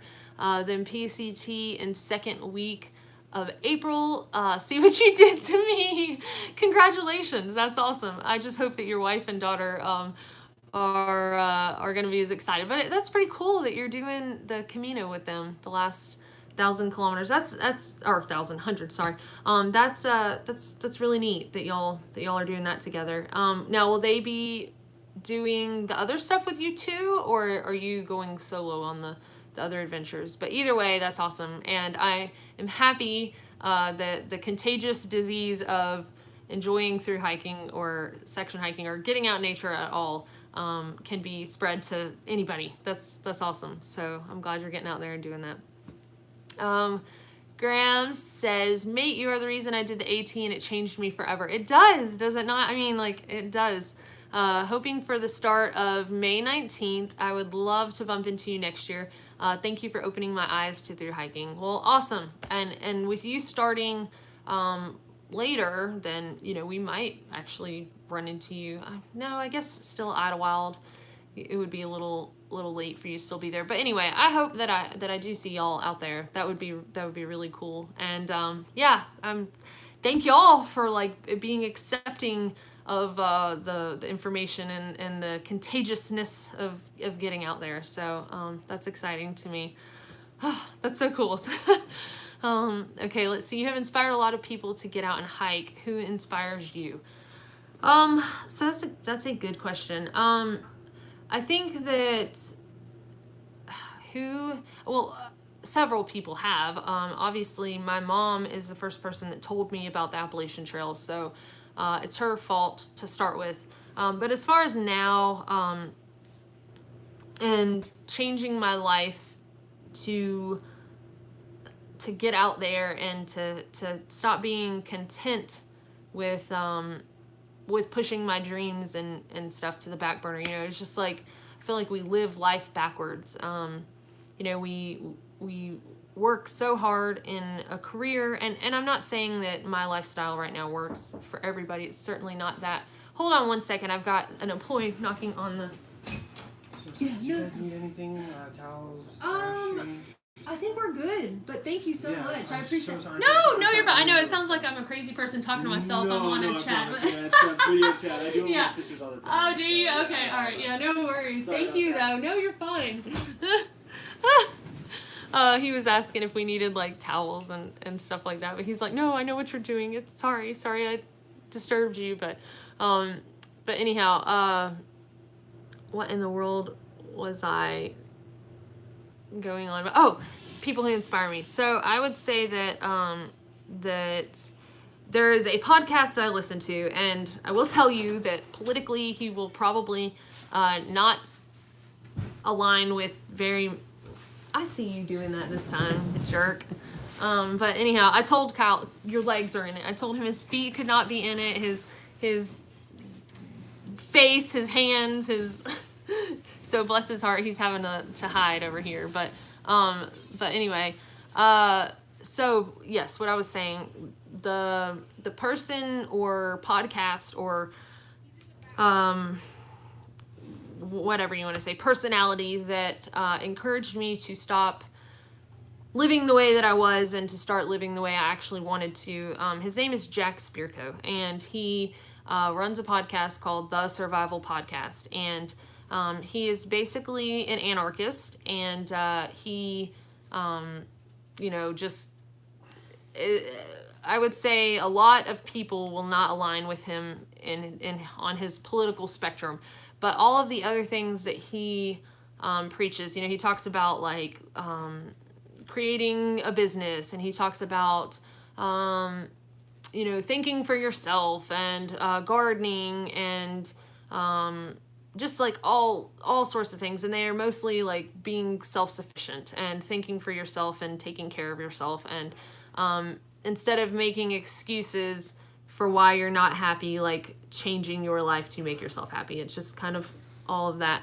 So anyhow, that is a podcast that I listened to that lit a fire under my tail to start doing things differently, and to kind of chase my dreams instead of just putting them on the back burner and accepting that, you know. I feel like as children we have all these dreams and aspirations and goals, and then it's like growing up slowly beats that out of you, and you have to, because you're an adult, accept that those things can't happen right now or something. And it's sad, you know, it's kind of sad that the innocence of children and of their dreams and goals, you know, we slowly just kind of, I don't want to say like brainwash it out of them, but you know, like, oh, you can't do that. Like you have to have responsibility and like, you know, go to college and invest tens of thousands of dollars, if not hundreds of dollars, on something that you might not ever get a return on your money, you know, for this piece of paper. And that's a whole nother topic. You know, some people, I think, like, college is right for them. And then some people, I think, like, you know, we have to have carpenters and welders and people with skill. And me personally, if I ever have children, I would much rather encourage them to do something like that if that's what they want to do, and have their own business, than to go to school and put a lot of money into a degree that maybe they're never going to use or not be happy with, you know. And I'm not a parent, so not trying to tell anyone how to parent, but I'm just saying, like, that was the kind of thing, those are the kind of things that he talks about. And I don't know, it just encouraged me. It encouraged me to say, how can I design my life the way I want to instead of the way society says I should? Because I've tried that formula and that recipe and it's not working, and why am I not happy if that's like the, you know, key to happiness? So anyway, so yeah, so the survival podcast, some of y'all might like it, some of y'all might hate it. but anyway, that's where I got a lot of inspiration to do things differently. So okay, let's see. Let's see. Dixie, congratulations to you and Perk. Is there a section of the CDT that you enjoyed enough that you would like to hike it again? Hope your travels homeward are smooth and safe. Yes, so the Wind River Range would be something that I would definitely do again. It was very pretty. I didn't get to do Knapsack Col, so I'd like to try that one. But if I had to say, like, my go-to, like, most gorgeous section, that would probably be it. Now, it might have been Glacier if I could have actually, you know, seen it. So, but I don't know. So let's see. Lee said, do you know the weights of your packs with a full load of food, fuel, and full water?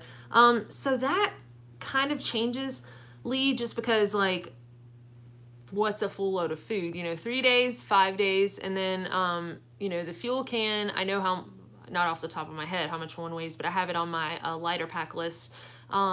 And then full water, it also depends, like when I leave town, am I going to hit a water source in 5 miles or am I going to hit a water source in 15? In this next stretch, am I going to go through a section where I have a 20-mile carry? So I always look ahead from one town to the next and see how long my longest water carry is. So if it's 20 miles, then I'm probably going to carry a capacity of probably 4 liters for myself. I probably have 2 1-liter bottles of, like, smart water bottles on one side of my pack and the cup holder, and then 2 on the other side. Or you could get like a bladder that just like rolls up, you know. But anyway, so it really depends on like what full food and water is, you know, for a stretch, because it depends on what the longest dry stretch is going to be, and then like how many miles do I have, how many miles am I able to do a day, so how many days of food do I have to have? So that varies so much. I can say that when I started the PCT, I think I want to say I had 3 or 4 days of food. I really cannot remember for sure. It might have only been 3 days of food. And I think I had 2 liters of water, and my pack was 32 pounds. And that would have been with a small fuel canister. So I'm pretty sure that was the amount that I had on that trail starting out. Now on the AT, I had like 5 or 6 days of food. I think I had 5 days of food, and 2 liters of water, which was way too much food and way too much water. And my pack weighed, I think it was 38 pounds, but I think I also had my trekking poles on my pack. So yeah, so there you go. That's, I hope that helps a little bit. Okay, let's see.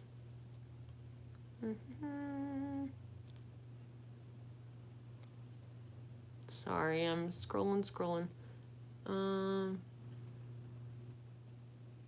Let's see. Oh, I scrolled too far back. Okay.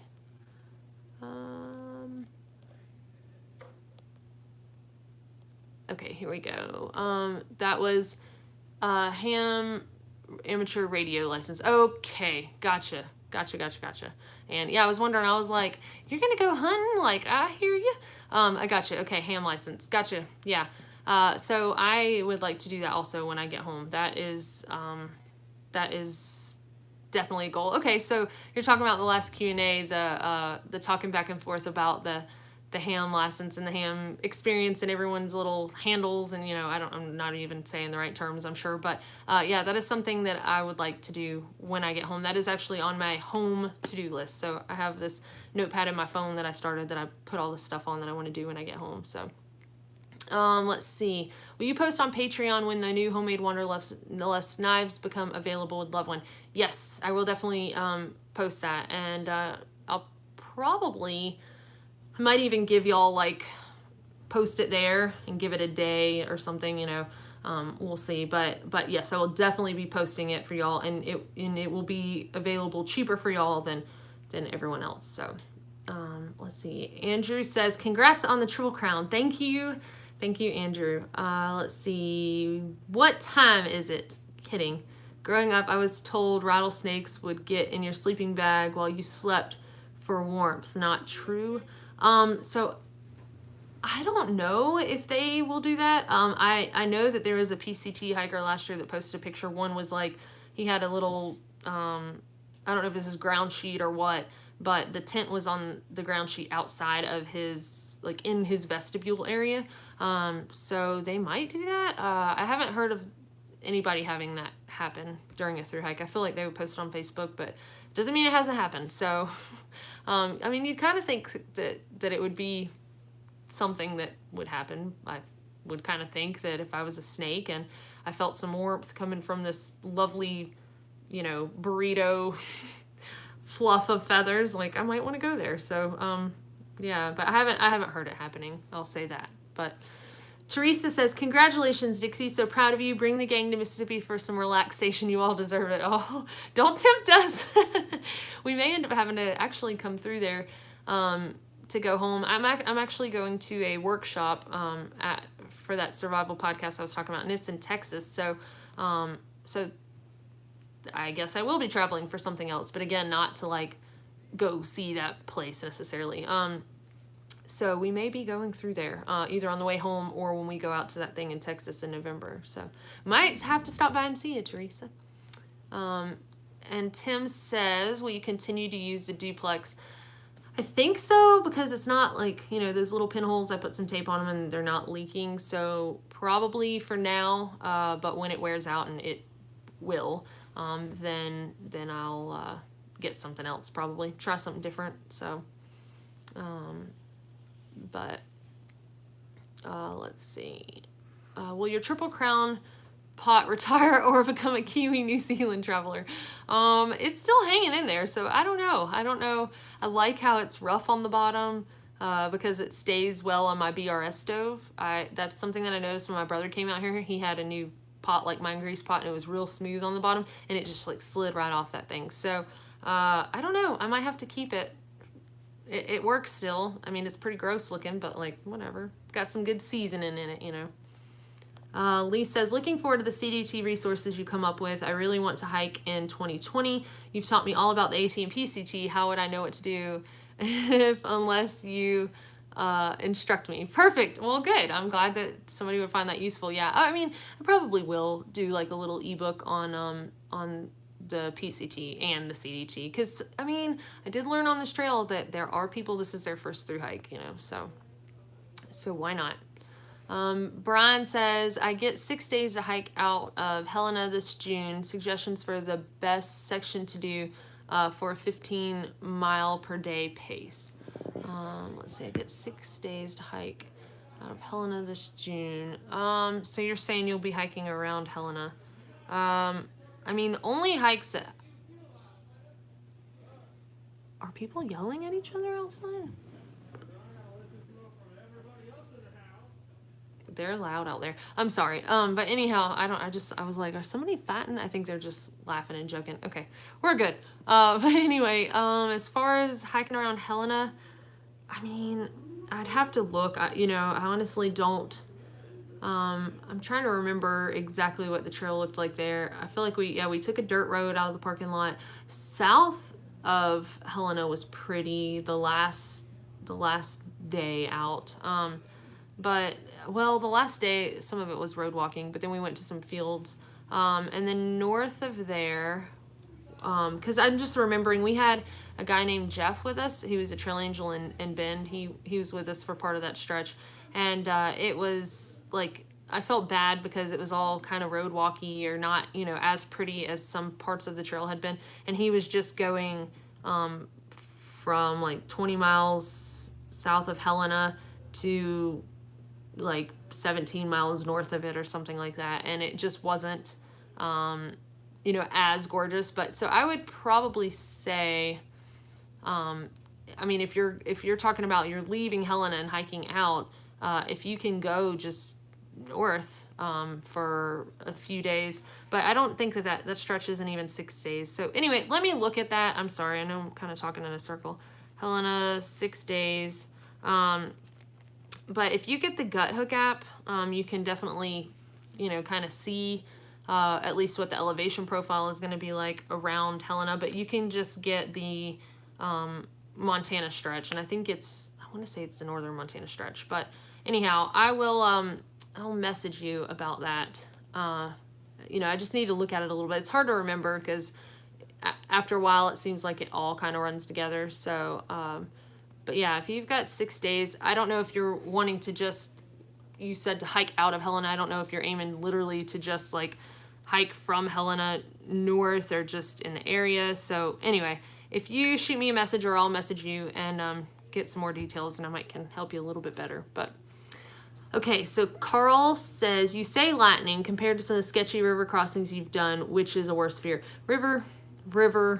Yeah, the rivers. I would much rather be up on a ridge with lightning.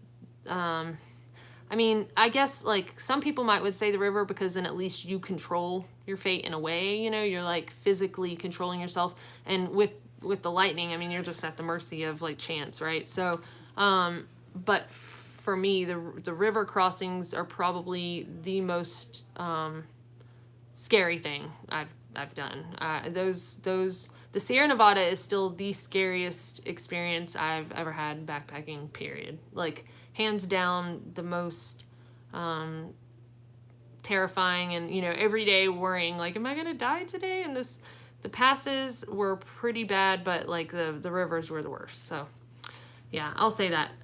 The Sierra Nevada is still the most challenging thing I've ever done, ever in my life, in 2017, the high snow year. So, I don't think that they're generally extremely difficult. It's just trails, just switchbacks up a pass, and then you go, down it. And sometimes there'll be patches of snow, but it was just so much snow that year that you couldn't even see the trail on the passes, and it was like that hard packed snow that would refreeze, so it was real slick. You had to have micro spikes. You could slip and, have to self-arrest. But the rivers were, that was the worst. For sure. Okay. Let's see. Blue says, congrats on the Triple Crown, and thanks so much for letting us vicariously go along with you. I'll try not to gloat over last night's game. Ha! That's mean. You meanie. It's okay. Like I said earlier, I'm not over football. I still love football, but like I'm over getting upset about losing. Okay, Anna says, so sorry about the lack of communication regarding Kyle's truck. Very frustrating. If you need anything, let me know. We'll message you if you need help around Kalispell. Okay, I appreciate that. I really do. I think we'll be fine, as long as we can talk to them tomorrow and get it fixed. And we've got food places around us here. Like, we're not, off in the middle of nowhere with nothing, but I really do appreciate that. Gary says, share on closed group on Facebook. Oh, yeah, that's a good plan too. That's a good plan. Let's see, Nobo on the CDT 2019, Kevin from Lima. Okay, sweet. Yeah, I gotcha. Okay, okay. We ran into you in Lima. I know. I was like, Kevin from Lima. Oh, yeah. I know who you're talking about. Yeah, because your handle here is Heart Song, so yeah, I didn't know who you were, so now I got it. Okay, so Nobo, and let's see, you said something else here. Other than an app, would I copy pics and videos to memory stick and then mail home, or is there a better way? Let's see, other than an app, would I copy pics? Yeah, you could do that. So there's actually, it's like, I don't know, I assume that other phones have it too, but I actually have, oh man, what is it called?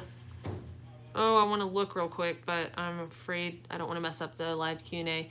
I actually have this little thing that plugs into my phone, and it holds a, I mean, you can get them that hold that have the USB ports that hold like a jump drive, but these hold an SD card.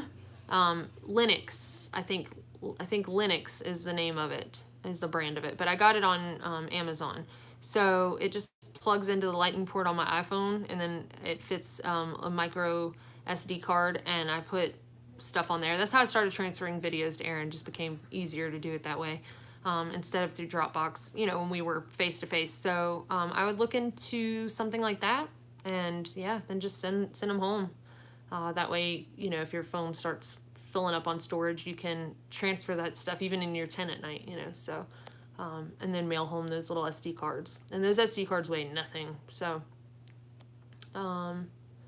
okay, let's see. Great job, Dixie, for sharing with any device set up. A free Dropbox account and a folder can be set up to easy share with anyone authorized, easy and free, other than data charges on phone. Yes, that is true. Yeah. So Dropbox is free. I think it's up to 2 gigs, if I'm not mistaken, that you get for free. And then after that, you have to upgrade it. But if you had somebody at home who you could, you know, upload pictures and videos to, like through the app, and then they could pull it from that folder to like a folder on your computer or on a external hard drive or something like that. So that way you're always keeping the Dropbox clean, you know, and they keep some free space for you. That would be good. Yeah, you can use Wi-Fi, you know, if you're in towns. Otherwise, you know, if you're not unlimited data, then that could be problematic. But yeah, that's another great idea. So, but it is also an app. So yeah, there are different options, but that's what Whitney and I did. The girl who edited my videos on the AT, she would just clean off Dropbox every so often, and I would keep uploading stuff on there. So we didn't, you know, use the upgraded version, but with Aaron, I went ahead and upgraded to the business one, and then, you know, had more storage. So Ellen says it will be fun to see you and your mom on the trail. Thank you. I'm really excited about that. I think we're gonna have so much fun. She's like, we might bite each other's heads off sometimes, but we'll have more fun than not. And I'm like, for sure, for sure. Let's see. Mindy says, just wanted to say congrats. I'm hoping to attempt the AT next year. Nervous but excited. Is definitely a contagious disease. Yay!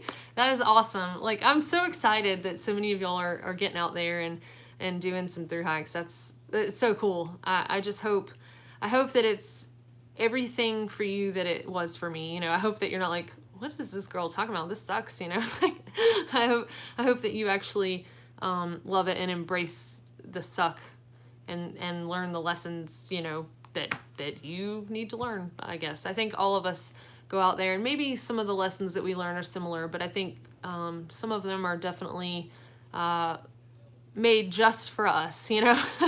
I really do think so. So anyway, I do hope you love it. It's a great community. It really is. Thomas says, love the Irish Bread Pub in Opelika. Yes, thank you. See, these are places that I'm going to get home and like going to eat again, and I'll remember. Yeah, so another restaurant in Opelika. Yes, the Irish Bread Pub. That is a good one, Thomas. And those chips with the blue cheese and the chives and bacon. Oh my gosh, slap your mama good. Thank you for making me hungry. Graham says, bedtime, it's late here. Good night. Well, thank you, Graham, and thank you for checking in and all the good questions. And sweet dreams. And Jay says, next summer, I was originally planning on driving along the PCT and doing side trails and peaks and help hikers, but I may have an opportunity to work in Antarctica February to October. That is amazing. Well, yeah, I mean, if you have that opportunity, definitely go take it. But isn't it incredible how after you through hike and you experience the magic of trail magic, that you're like, I have to get out there and do this. So that's something else that I'm looking forward to next year, is hopefully encountering some through hikers that I can help along the way, or do some trail magic, because I think my mom would love setting up a trail magic booth and doing some of that. So that would be pretty exciting. So yeah, but if you get a chance to work in Antarctica, take that chance. That is incredible. That, I mean, you know, you could knock out like all the continents. That would be really neat.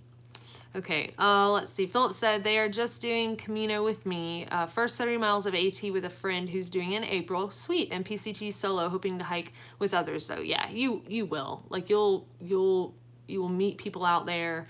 And it'll be, at least, you know, what I've experienced is you'll find these groups of people that band together, and they're not always, you know, all the same age or all the same sex or all the same, you know, whatever.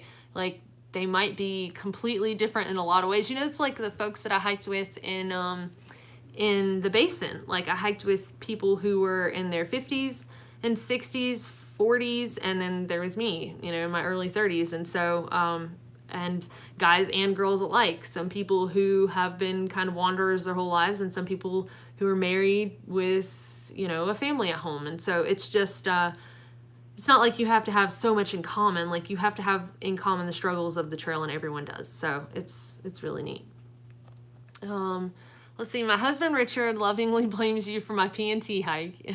But if it wasn't for my hike, we wouldn't have been able to meet you or been trail angels for you. Yes. And thank you again so much for that. I really did appreciate all y'all's help for sure. So, and you can tell him that I'll take full credit. I'll take all the blame, but I'll take the blame, but the credit is you, because, you know, you actually got out there and hiked it. So, and then overcame, you know, a struggle and went back out there. So that's pretty awesome. Nadine says, good morning. Congratulations, Dixie. Warm wishes from Australia. Very excited for you. Well, thank you very much, Nadine.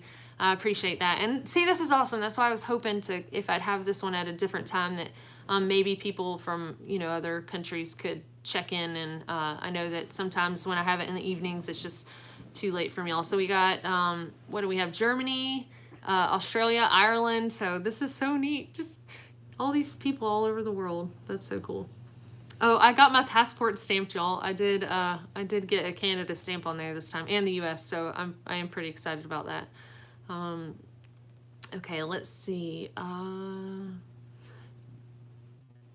Let's see. Good morning. Okay, here we go. It's John F. Yes, from CT Time Challenge Guy. Yes, I know who you are. Sounds like a typical Motel 6 outside your room. Yeah, sorry about that. You know, I mean, we're flying cheap right now because this room, Pert got his veterans discount, and 3 of us are splitting it. You know, Katana doesn't pay her share, of course. She tries. She's like, what, my cuteness doesn't pay for my part, but it doesn't. So we're splitting it 3 ways, and so yeah, $50 shared 3 ways isn't bad. So if we had to be stuck somewhere, I'm glad they have Motel 6, and they don't charge anything extra for dogs, so it's nice.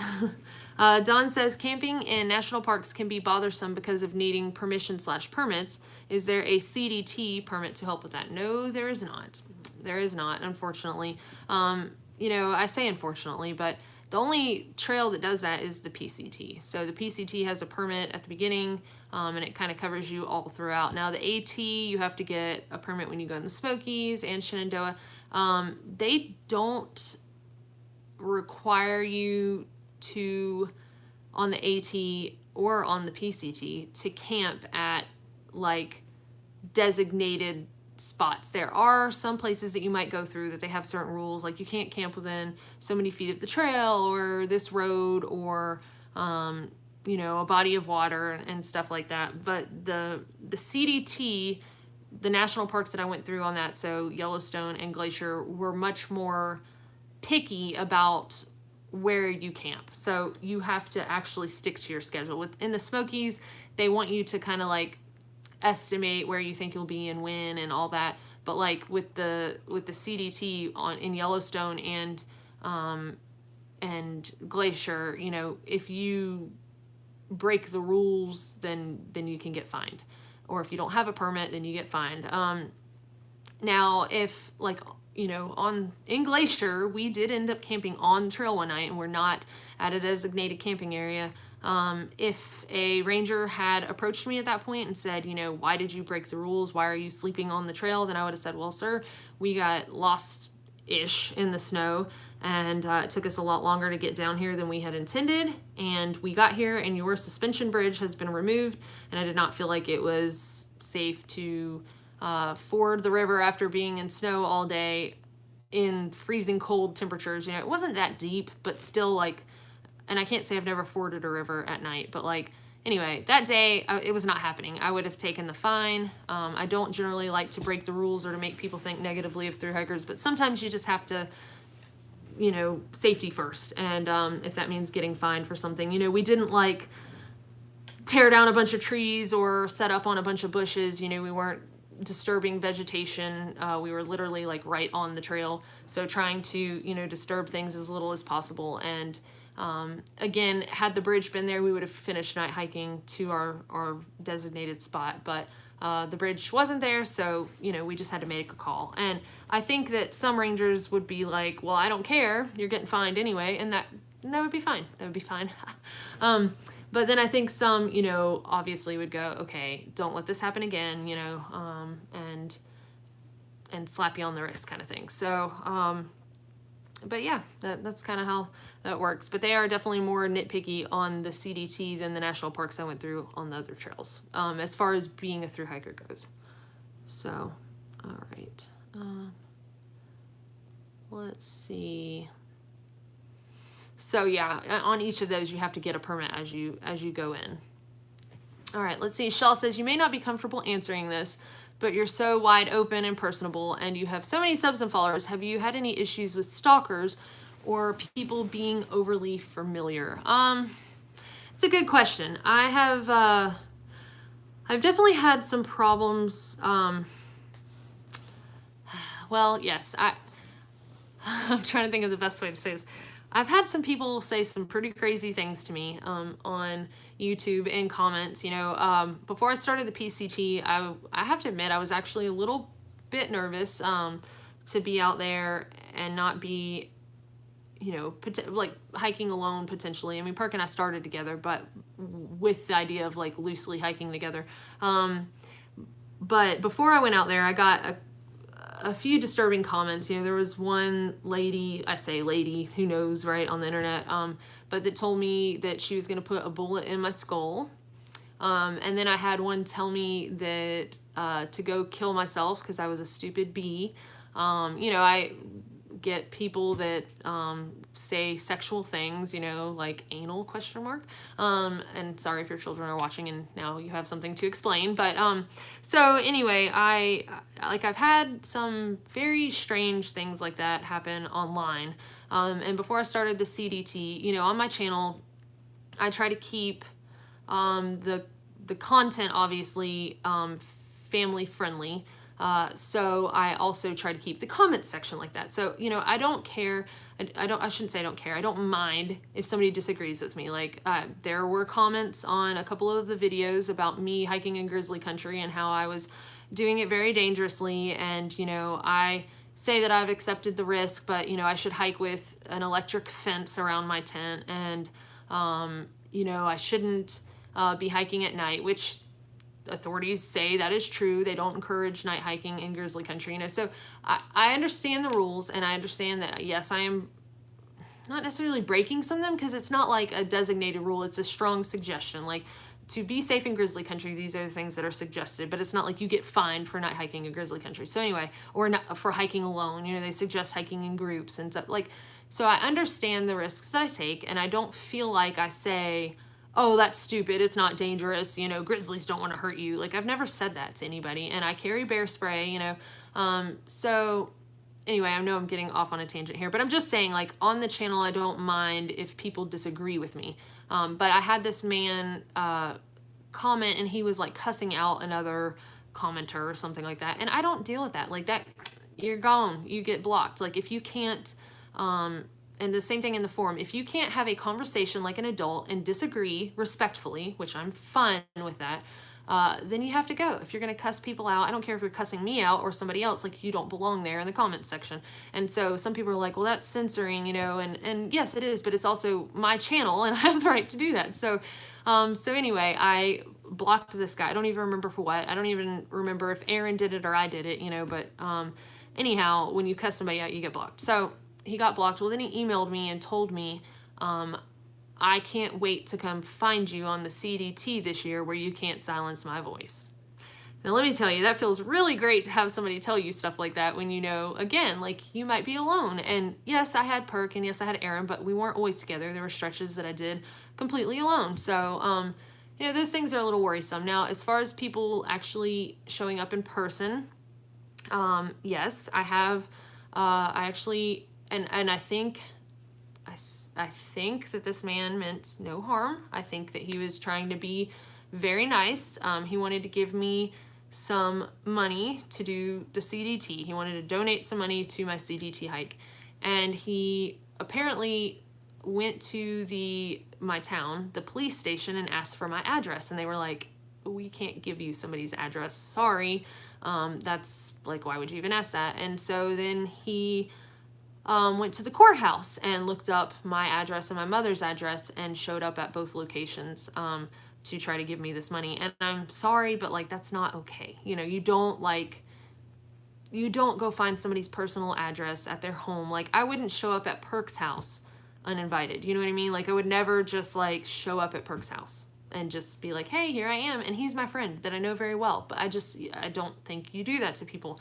And so if I never gave you my address, then like you shouldn't be showing up at my house, you know, I don't know.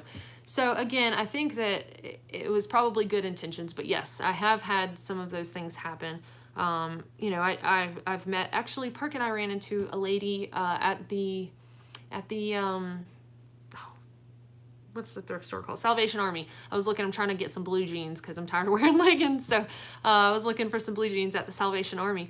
And walking around, and a lady was like, oh my gosh, like you're Dixie and you're Perk. And we're like, oh my gosh, yes, yeah, you watch the channel. That's so exciting. And like we stood there and talked to her, and like that doesn't bother me at all. You know, I love meeting people, and I so appreciate people watching the channel and wanting to contribute and to support me in any way. I really do. So I don't mean to sound like ungrateful, but yeah, like showing up at somebody's home is a little, to me, not okay.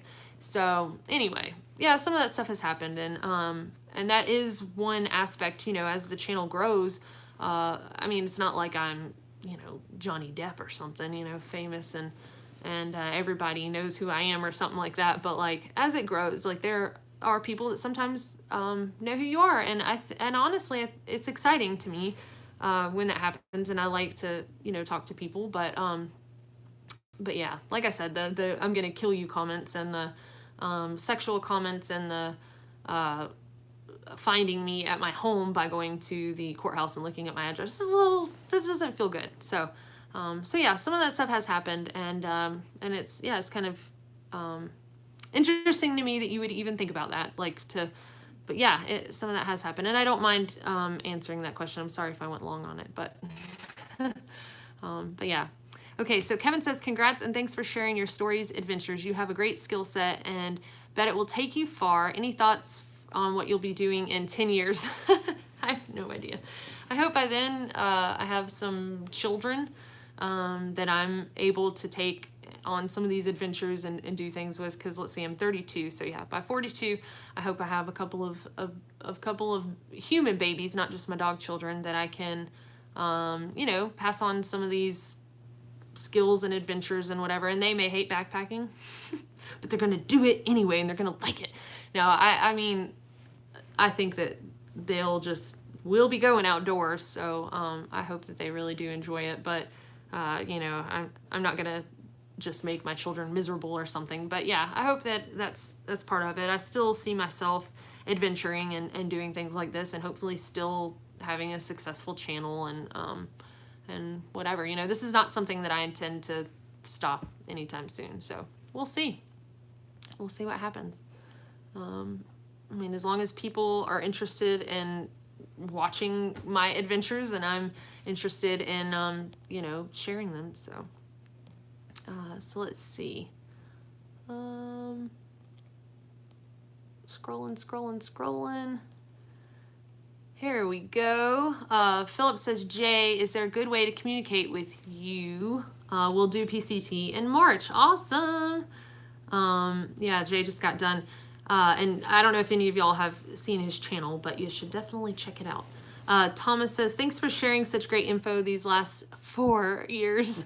I'm forever your student. Oh, no, I'm yours. You helped me with that ebook so much. I'm sorry. I thought you were Blankenhorn. I'm sorry, Thomas. Yes.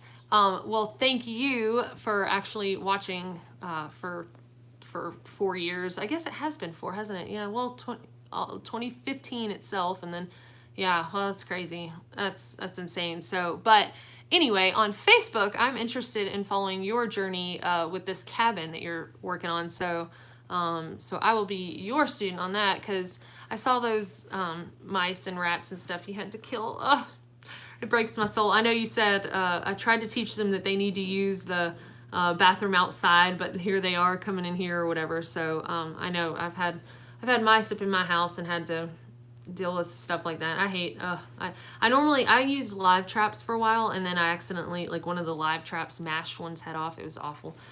So, and I hate it when I get mice, because I'm just like I don't want to kill you. I don't want to. And so sometimes I'll fool with the live traps. I've certainly set the snap traps, but I don't like when that happens, because I love, like, at the shelters and stuff, I didn't mind seeing mice as long as they didn't jump on my boiling pot of water while I was boiling water. I just don't mind them. I mean, yeah, they make me mad and chew my stuff up sometimes, but yeah, when they're in your home, you know, that's a whole nother issue. So I did raise one time. I got rid of the mom. I took her out to, please, Kyle is just laughing to himself over here watching a video. But anyway, I took, I thought he was laughing at my story. I was like, that's so mean. But I took the mom off to the dam in Gunnersville, and then I didn't realize, but the babies were still in my home, and I had one like this. Its little eyes were still shut, and I actually fed it with a paintbrush and like a milk substitute for kittens or dogs or something like that. And I stuck the paintbrush in the milk, and then it would, like, feed on it like it was a little bottle. It was so cute. Same with Fievel, and I kept it in a cage for a while, and then actually my ex-boyfriend was cleaning the cage while I wasn't there, and it got out, and he told me, he's like, I understand if you never want to see me again. And I'm like, well, Fievel will probably die now because of you, but I think I can forgive you. So anyway, so yeah, Fievel, yeah, that was my story with Fievel. But yeah, I hate when I have mice, because then I just, like, they're just so sweet and cute, but not, I know they tear up stuff and crap everywhere. So, yeah, but good luck with that, Kevin. Okay, thanks for the Q&A. Congrats again. Enjoy the upcoming road trip and seeing your friends and family again. Looking forward to your upcoming content. Well, thank you very much. Ed says, thanks for the Q&A, Dix. Couldn't have had a better Sunday. To my left on my iPad, I had NFL Sunday Ticket with the sound turned down, and in my right hand on my iPhone, Dixie. Yay! Yeah, I know. I was going to do it yesterday, the Q&A, but I was like, well, college football's on. And then, you know, my non-NFL, not that I dislike NFL, but, like, it's just not my thing. You know, I just forgot, like, oh, man, there's going to be NFL too. But, so, okay, let's see. So I'm glad that worked out for you, Ed. Jay says, Philip, I have a YouTube channel and read all messages. If you have any questions, feel free to ask. There we go. Awesome. So yeah, if y'all want to see another PCT adventure, then you can check out Jay's channel. Steve says, first off, congrats. My wife and I absolutely love you. We hope that you can get the chance to hike Glacier without the snow. It's one of our favorite places in the world. Yeah, I'm really disappointed I didn't get to see more of it. But next summer, like I said, hopefully Mom and I can go from Mini Glacier north. So let's see. How do you store your Sawyer water filter when off the trail? Or do you just throw it away and get a new one for your next hike? That's what I do. I mean, they're $40. So I guess I could say 40, but the flow rate it really does diminish over time. And after 6 months of using it, I'm like, you know what? It pulled its weight. And actually mine got frozen while I was hiking. in Glacier, it was so cold during the day while it was snowing and everything that it froze to the bottle. So, and I could have hiked with it in my shirt, but it was just like, I'm just not doing that. So I just was kind of choosy about what water sources I drank from. But anyway, you didn't ask that. You asked what I do with it off the trail, and yeah, I toss it. After a through hike, I toss it, and I get a new one. Let's see. It's been a pleasure to be in your classroom. Thank you. Well, thank you for being here, and congratulations, all the best. Hiking routine question. When you don't have extraordinary circumstances, what time have you typically started your hiking day and hit the trail? In my mind, that perfect time to start is like 7, but normally it ends up being between 7 and 8. And I've certainly started earlier, like in the desert, I try to start before 7, but you know, when it's really cold, I mean, I've had some mornings where I'm not out till 9, so just depends. But yeah, in the basin with Patches, who opens her eyes at the first like hint of light in the sky, she would be like, Dixie. And normally when she would wake me up, it was like 3 minutes after 5 or something. So normally by then I was, you know, out by 6:30. So, but yeah, if I had to pick like one perfect time and I could always wake up and be out of camp by that time, I would say like 7 a.m. would be that time for me. But everybody's different, and it just depends on if you like having a night hike or not. So I don't really mind it too much, but Tabitha says, hey, from Florida today, just able to hop in. Yeah, and you asked a question. I can go ahead and do that right now because this is, I know you thought you might not be here, but Isaiah would like to know what it was like going through the whiteout conditions. So I'll go ahead and say that one. He said it looked scary, and it was. So we got up and over the first pass, and when we got over that one, or when we were up on it, and it was hard to find the trail on the other side, Perk was like, I don't know, what do you think? Should we go back to 2 Medicine? And I was like, no, like, I don't want to go back. Like, I don't want to bail out already, you know? But it was a little concerning knowing that the snow was going to keep falling all day. So we went over that pass and down in the valley, and it was fine there. And we were actually sitting at a campsite, and Perk, like, we had kind of joked half-heartedly about staying there instead of climbing the second pass, but I knew it was going to snow all night, and I was like, we don't need to be trapped between these 2 passes because there are no bailout points. And Perk was like, yeah, you're right. And and so he was debating making some coffee, and I was like, well, you'll catch me if I keep going because I'm slower up hills than the guys are.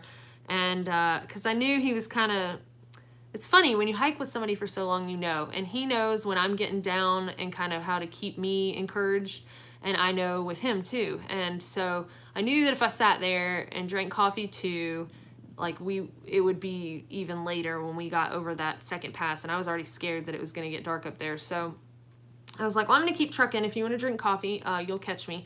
And so we were like, he did finally catch me part of the way up the pass, and he was like, Dixie, thank you for being strong and pushing on. You know, part of me just wanted to stay at the other campsite, and I just felt down. And by you continuing on, you know, it made me kind of go, okay, snap out of it. Like, let's keep trucking. And so we, you know, when you hike around people for so long, you all kind of work together like that. You know, as long as not all of you are all down at the same time, and not all of you are all, I mean, it's fine to all be happy at the same time, I guess. But, you know, when it gets into some rough times, you have to know that you all kind of work together. And so we did. Me and Aaron and Perk all took turns leading and breaking that fresh snow. And up that second pass, most of the way I led, and then Perk did take over right before, like a little bit before we got to the top. And then when we started going down, that's when it got real bad. Like, that's when I really started kind of freaking out a little bit, because it was 6:30 and the snow on the north side was worse.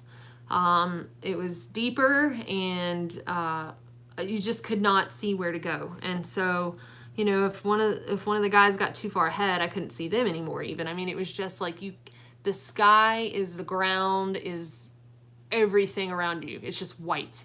And so that gets terrifying, because you can't even aim for, like, oh, I'll just look for that lake down there. I know I need to go by the lake. Like, you can't see anything. So it is pretty scary. And when the wind's blowing, And then the other thing that was scaring me is every time I kept pulling my glove off, my hand would get kind of numb. And I mean, at first it was like painfully cold, and then it started getting like numb. And actually, when my hand started, when I got it warmed up later using a hand warmer, there was a really painful spot on my thumb. It was just like it hurt. It felt like it was blistered or something. And I don't know because I've never had frostbite, but I feel like that was kind of like the beginnings of it. I guess it could have been where I'd fallen down and hurt it, but I don't recall like catching myself really with my thumb like that. So I really do think that it was the cold that just kind of bit it in that spot. And so anyway, we fell down a bunch because you think that when you look at the snow and it's all flat and even, it looks like, oh, it's just everything's under it's flat too, but it's not. So we're tripping over rocks and boulders and bushes and stuff like that. So it was really scary, Isaiah. It really was. And so it looked like it, and it was. And especially because, we were still in really deep snow when the light was gone. Like the sun was gone, and it was like where we needed to pull out headlamps, and we were still in between knee to hip deep snow. And so you start thinking like, well, when it gets dark, the temperature's going to drop a lot. And here I am in some really deep snow like an idiot. So anyhow, yeah, it was pretty scary, but and that's why we decided with 2 more feet falling, if it had just stayed, even if the same amount of snow had stayed and it had just been like really cold, but at least the sun was shining so you could see where you're going, I probably would have been willing to tough out the last 50 miles or so. But yeah, so anyhow, that's that. Okay, let's see. Tip for privacy: when you get your amateur radio license, use a P.O. box for your address. Call signs are searchable in the FCC database, and the mailing address for the license is publicly available. Okay, cool. Yeah, I've got a P.O. box that I use. I had to put address on my website. So thank you for that information, though. I'm so proud of you. Well, thank you very much. Thank you. Rick in South Dakota. So cool. Yeah. I mean, like, it's so neat how many different states and countries we have in here right now. It's crazy. What's the name of your pet mouse that you fed with the paintbrush? Fievel. Or Feifel. I said Fievel, though, because I think it is Fievel. Goes West, the little mouse movie. Fievel Goes West, or Fievel's Great Adventure, maybe it's called. But I loved those movies when I was little, so yeah. Don't sweat it too much if kids don't take to hiking. I have to drag my 8-year-old out on short day hikes, but he enjoys it while he's out there. Yeah, that's kind of what I was thinking. What were the high and low temps the last few days? They were, I believe it was the day that we finished, it was in the 20s while we were hiking to the border. So I'm not sure exactly what the high and low was, but it was currently in the 20s. So I would say that the highs were probably lower 30s, and then the lows were probably either low 20s or probably low 20s. I don't think it was upper teens, but hi Dixie, congratulations from Germany. Incredible journey you went on. A question on your normal hiking routine: how many hours of effective hiking without breaks do you typically do? So I do I don't know that I necessarily do it by hour. I do it by miles, usually. So I would try to get in about 7 miles before I stop for lunch. And it changes, too, with the terrain. Because, like, in Colorado, if I did a 20-plus mile day, I was happy. Because, you've got the big climbs and then the downhills. And so normally I would try to get in, about 7 miles before I took a break for lunch. If it wasn't quite noon or 1 yet, then I would, push more potentially. But it also depends on how hungry I am, how hard I've worked. So maybe if I did a big climb like that, and it was 6 miles and there wasn't a thunderstorm and there was a pretty view, I might stop there and eat lunch, and then go down. Also, I kind of judge based on where the water sources are. So I prefer to, if I'm cooking for lunch, I prefer to stop near a water source. That way I can drink as much as I want, and I didn't just carry water with me to cook with, you know, like I didn't pick it up here and then carry it 2 miles and cook there. Like that just doesn't make sense. So those are the things that dictate more where I stop and eat or stop for a break. I would say that maybe I'd go 4 miles or something and then stop. So maybe a couple hours and then stop for a snack, you know, but a lot of times I keep snacks in my hip belt. So I think for me, afternoon stops were more common than morning breaks. Because generally my day looks like I wake up, I take a break between when I started in the morning and lunch. And then, you know, that might be like a 10-minute break or something like that. Then for lunch, usually I would always lie to myself and say I'd like to only do 30 minutes, but it was more like an hour. And then in between lunch and camp, I would normally take like an afternoon break, again, a quick break. So, you know, like a morning break, an afternoon break, and a lunch break.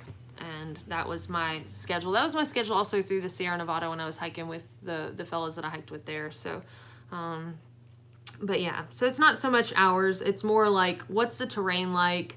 Where are the water sources? And how many miles am I aiming to do today? So hope that helps a little bit. Let's see. Okay, here we go. You don't need to respond, but makeup sponges feed baby animals really well. Great! That's like, I appreciate that tip. And like, somebody on here might find some baby animal and like that might save that little animal's life. So thank you for sharing that. Rick says, congrats, super motivating watching your adventures. My boys and I go to the Sierra every year and we've learned a ton watching your channel. On your longest hikes, what is your ideal pack weight? So, I mean, I don't pay attention to it that much, to be honest.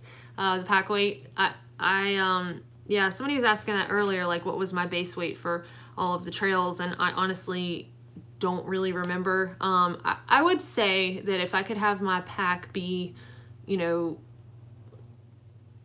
30 pounds or lighter, obviously, that's great. I know it has certainly been over that, but I would definitely say for sure under 40 pounds. I don't love to carry a pack that's like on the AT, I did pack weights of 37. That was kind of common, leaving town sometimes, but that's pushing it for me. I prefer, you know, I would say for sure I prefer 35 pounds or lighter, preferably, but you know, it depends on how much you eat, how much you drink, even, you know, if I look at what my puffy weighs versus what Kyle's puffy weighs, you know, I mean, like, he carries more weight in clothes even because he's bigger than I am. So I carry a fleece now. Okay, he says he carries a fleece now, but regardless, if I had a fleece versus Kyle's fleece, it would be, you know, his would be heavier. So so it really just depends on, you know, the person. But for me, I think once my pack gets above 35 pounds, it's not, I don't feel comfortable anymore. So, but it certainly has been higher than that. So I hope that helps a little bit. But, and I think that that's awesome that y'all get out in the Sierra, because yeah, if I lived near there, I would be there a lot. It's a very beautiful area. And I hope next year, I don't have any holes to fill in there, but I'm thinking maybe my mom and I'll go for a little stretch in there just so she can, you know, see the place that that almost claimed me. Let's see. Anna says, you were talking about the 2 passes in Glacier where the snow was bad. Do you recall the names on the passes you all were on? The one where, like the second one that we hit, I don't know if the first one had a name, and I don't know if you would even call it a pass as much as just a climb and then you go down. I don't know. But the first one, or the second one, was Triple Divide Pass. So that's the name of that one. Lee says, thank you for your time today. It was good to see you doing well after everything that happened. I hope you have a fun, relaxing trip back. Keep us updated on the truck situation and everything. I absolutely will, and thank you for being here. Let's see. Hey, from Arkansas. I've been watching you for a couple years, but this is my first Q&A to be able to make. Man, well, I'm glad you're here. Awesome. Congrats on finishing, and can't wait to see what's next. Thank you so much, Thomas, and I'm glad that you were able to finally check in on one. That's awesome. Nadine says, because I missed the beginning of this Q&A, you may have already answered this. If you have, just ignore it. What's the first thing you want to do when you get home? I haven't answered that. I think the first thing is like hug all of my family and my dog children. I'm so excited to see my dogs. Like I think I'm more excited to see them than my family, but don't tell my family I said that, and they're not on this one because I didn't share this link with them. But yeah, my dogs, I am really happy to see them, and I think like go eat at some of my favorite places, and yeah, sleep in my bed. That sounds pretty exciting. But yeah, other than that, I haven't really thought too much past that. I think I want to do I think I want to work out. I think my spaghetti arms, I want to, get swole. Not real swole, but just a little bit. Kyle used to be a personal trainer, so maybe he can help me. If I don't get too frustrated with him, because, when somebody you love shows you how to do something, it's like, Oh, stop! You love me? Oh, hush. But anyhow, yeah, that's my dogs. That's the first thing. I just want to hug my dogs. Even if my son, I did say that my dog's son would shun me. He will shun me so hardcore, but that's okay.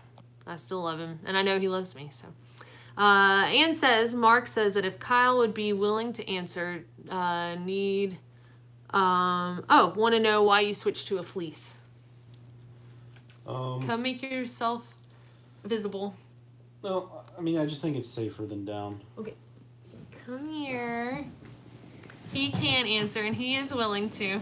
I'll scoot over. Okay. I switched to a fleece. It's a little bit heavier than down, but I found it to be, it's not as easily compromised as down is. If down gets wet, it's worthless. If fleece gets wet, it can still insulate you.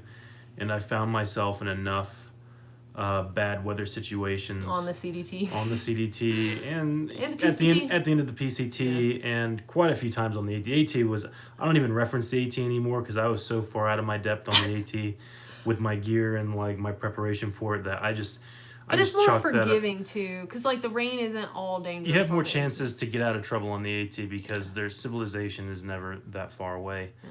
But the fleece just, it's more comfortable to sleep in for me. Also, I'm pretty broad, so whenever I sleep at night and I'm rolling, I feel like all these stitches in the his muscles are just gonna bust them off. No, that's not what I mean. But I feel like all the stitching in my down jacket is just gonna rip, and they're so expensive. They're much more expensive than other materials. Yeah, and they are less durable for sure. Because like you sit next to a fire and like get holes all in them. Yeah, and also when I sleep, whether I'm in my hammock or I'm on the ground or whatever, whenever you lay down on like a down jacket or something like that, it compresses the down on your back, and the insulation properties basically go to zero, so you take in a lot more cold from underneath. Whereas the fleece, you're laying down on it, and it's not really as lofty of a material, but you get a little more protection on your underside whenever you're laying on whichever side you're compressing, because it doesn't compress nearly as much as down, so it retains its insulation properties in that regard much better, which is also why a lot of people are switching to quilts instead of sleeping bags, because in a down sleeping bag, when you have it completely wrapped around you, like when you're tuned like a mummy bag, whichever side you're laying on with your back, it compresses down and it's not insulating you. So that's just extra materials that aren't doing anything. So people choose to go to the quilt because they can just drape it over them and strap it down to the sides, so it's not underneath them. And they can move a little more freely, and they don't have to worry about, extra weight that's not even performing its intended function. Like, won't the heat escape more, or does it not? Do you sleep just as warm in a quilt? It just depends on how you set it up on you. If you have it so that the sides are pinned down or whatever, you won't get any drafts. That's the one plus of the mummy bag, is that it keeps the drafts out a little bit better. But with the quilt, depending on how you set it up, and they have special elastic straps that'll strap underneath your sleeping pad, that'll keep the edges pinned down, and it'll minimize drafts and stuff like that. So, cool. Yeah, and even if I do have a mummy bag nowadays, I usually don't zip it up all the way. I usually just drape it over me and keep the zipper part underneath so that it's still open and I can move around a little more freely. I will say that I'm not swapping to a fleece. I did hike in this one. I added a fleece, but I didn't swap to. I will say though that a benefit of the fleece over the down, as far as this kind, because this doesn't zip all the way down. My zipper on my puffy broke, and it was like I couldn't do anything, but it was flapped open, and that really, it is not near as warm as when you can zip it up. So having something like this that doesn't zip all the way down, you know, it is safer also. So I will say that. But let's see. Ed says, all right, Dixie, take care. Great Q&A. Thank you, Ed. Tim says, congrats, y'all. Very happy for you and Perk on your Triple Crown, and for Aaron on his Virgin Through Hike. This was a fun one to watch, so thank you for taking us along with you. Question, wouldn't a GPS with the trail loaded keep you within a few feet of the trail? Did you see how many satellites your GPS had captured in the whiteout? Did you use the GPS at that time? So yes, if it wasn't for that it could have been real bad. But the thing with that is yes, it did show us where the trail is on my phone. I don't know how many satellites it was connected to, but the problem was, like, the trail was switching back like this down the slope, and we couldn't follow those switchbacks. I mean, like, yeah, you could keep pulling it out and like staring at it, but I mean, even if you zoom in to the closest you can, you know, I guess what I'm trying to say is, like, the easiest route to walk on wasn't necessarily that actual line of the trail, because it had so much snow over it that, I mean, I could have walked in a zigzag direction, but unless I was perfectly on the trail, then I'm tripping over boulders and bushes and stuff like that. So when the trail started zigzagging like that, switchbacks downhill, I just like kind of cut straight and walked down those switchbacks that existed somewhere under the snow. So yes, and then in doing so, I was trying to cut off like another place where the trail kind of circled back, and it was like a ravine. So we had to kind of go back, and then we couldn't tell, but there were densely grown trees. And so the trail was literally probably within 50 feet of us at that point. And I knew if I could just cut through those trees that I could get to the trail. But you couldn't. It was so densely grown and just so much snow that I could not get through there. So I had to go back up a creek where it got kind of close to the trail, and then cut around the trees that way. So it was just, if I had been able to see more at a distance, I would have never headed down there where the trees were, trying to cut off some of the trail. And it was impossible to stay perfectly on the trail unless I just had my phone out staring at the GPS the whole time, which, I mean, eventually it was more or less what we did. But the fastest route was to just get downhill to try to get out of the snow. And we just had so little time left before the sun set that the goal was get downhill and get in as little snow as possible. But yeah, I mean, we always knew that we were pretty close to the trail. It's just that everything was completely blanketed. So you couldn't even see like a little dip down or anything like that to walk on. So we're just constantly tripping over stuff. I mean, it's kind of hard to explain unless you were out there to see it. Maybe the video will show it a little bit, but I know Aaron's phone died while he was recording some of it. So, but yeah, the GPS, like without the GPS, we would have had no idea where we were going. So that's definitely important, I think. So, okay. Let's see. Anna says, interesting info on fleece. Have either of you wore much merino wool? I love it as it's less smelly with sweat. Let's see. As well, layers are merino wool. As well when wet, still warm. I love my quilt as well. So your base layers are merino. Yeah, so Kyle says his base layers are merino wool. My top that I slept in that became my base layers of hiking are wool, and then I had some hiking or some leggings on the PCT that I slept in that are wool. So yes, I am a fan of the wool also. And yeah, they just seem to not stink as well as or as well as bad as synthetics. Synthetics get raunchy. Anna says, okay, yeah, quilt rather than quiet. I knew what you meant, girl. Let's see, Kyle, would you consider a synthetic bag or quilt? Depending on where I was. He said depending, well, I maybe heard him.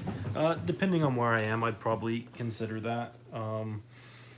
A down sleeping bag or quilt is about the only down product I'll use now, just because of the superior lightness, and Yeah, I the take weight. extra precautions to keep it safe. So I trust myself not to allow my sleeping bag to be compromised because it's one of the main things that's going to keep me alive aside from my shelter. But I guess the biggest thing with my switch of wanting to move more towards fleece or other materials other than down is that I kind of just made up my mind that going as light as possible on absolutely everything I could possibly carry with me was not as important as Not dying from hypothermia? not even not dying, but just being a little more comfortable and having a little more peace of mind when I'm out on the trail. Well, tell them what your friend said that you hiked with. He said that like he hated getting in his. He hated when the night came. No, he I hiked with people who just, no matter what it was, they didn't care. They just wanted to go with the lightest thing they could find and everywhere. The lightest pack, the lightest sleeping bag, the lightest base layers, the lightest down jackets and everything. And I've hiked with multiple people who they dread, especially when the temperatures are starting to get cool, they just dread every night. They're like, I'm going to be cold. I'm not going to get any sleep. Or I'm going to keep waking up. And some people just accept that as a facet of their hike. They would rather be more comfortable hiking than sleeping at night. And for me, I have the advantage, I guess, of being a larger individual. A big man. I can carry a good bit of weight without being uncomfortable while I'm hiking. In fact, I kind of enjoy a little bit of discomfort. To be honest, but when I'm at night... He starves himself on going to town day, so the town food tastes better. Like, he will not eat snacks. He will not eat snacks. But, anyways, yeah, so I'd rather be more comfortable at night sleeping than when I'm hiking, but I do try to find, like, a balance between the two. Yeah, but, I agree. I do like a good night's sleep. Yeah, I agree. I mean, I went light on everything, but at the end on this stretch I was like, I will carry hand warmers, I will carry an extra layer to hike in. It's just I don't know, I don't want to be miserable when I sleep at night. And I don't want to have to, some people sleep naked on the trail. I cannot do that. And when it's freezing cold, I want 2 layers, so just to be able to have an extra things to sleep in, especially if my clothes get wet, during the day, my hiking clothes, and so I can't use them and my sleeping clothes. So anyway, I just prefer, I prefer to have some warm stuff. So, okay, let's see. I can't wait till you two have a channel together like the Dirtbag Baby Family. I don't know how Kyle feels about vlogging, but he has that Hollywood pretty look. Well, I think that person is just trying to flatter me. He says you're just trying to flatter him. I'm not Hollywood pretty. He said he's not Hollywood pretty. He's like barbarian pretty. Yeah, well, yeah. Well, thank you. I'm glad that you would enjoy seeing that. So, Fred says, congrats again. Thanks for the inspiration. Well, thank you. And very much for being here. And I'm not being sarcastic. All these boys tell me that they think sometimes that I'm being sarcastic when I say things like overly happy. Like, I was just like, thank you. But I actually mean it. That's just my personality. I reckon I'm like a cheerleader or something in real life all the time. But yeah, Aaron told me that it sounds like I'm talking to a child when I talk to him sometimes when I get excited. And Perk always says, like, are you being sarcastic? And then Kyle has even said to me, like, I don't know. He's like, I wish you just wouldn't make such a big deal out of things. Like, I'm too enthusiastic sometimes. So if y'all have ever thought I'm being sarcastic when I am trying to show appreciation, like, I hope that you know that I'm not, because I get accused of that with these boys a lot. So, okay, I have questions for the folks who couldn't be here, and they wanted me to read them. So I'm going to go ahead and do that. But y'all who are still on here, we got 92 folks still here, y'all. That's impressive. And it's been 2 hours and 50 something minutes. That is crazy. Ellen says, oh, your personality is just fine. You be you. Thank you. Well, they're all the time trying to tell me I'm too much. So anyhow, let's see. Besides filling in gaps next year with your mom, what are you, let's see. Wow, I can't even read my own writing. What are you thinking about hiking wise? Okay, so I've answered that. So if they watch, I'll just go ahead and say again though, the TA in New Zealand and the Camino are on my radar. And then, would you consider any Triple Crown trails again? Yes. And which one would you want to do again the most and why? And I would probably say the AT, because that's just my heart and soul. I just love that place. I love that community. And I think I could do it a lot lighter and smarter and, maybe not even faster, maybe start earlier and finish a little earlier. October 19th was kind of pushing it.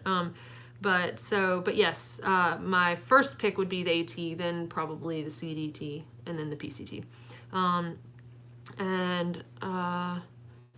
Let's see. Ever considered something like the Arizona Trail, Vermont Lawn Trail, etc., etc.? I'm hoping to be able to do the PCT in the spring next year or in 2020. When did you start in Campo? I was thinking early/mid-April to be safe. Okay, so I have considered the Florida Trail. That's something that I think me and Kyle both want to do. I'm going to make her do it this winter. He's going to make me, he says. Okay. Unless you throw me over your shoulder and carry me. But no, I would like to do the Florida Trail, and I'm not necessarily opposed to doing it this winter. So I don't know, maybe that will be something. We'll see.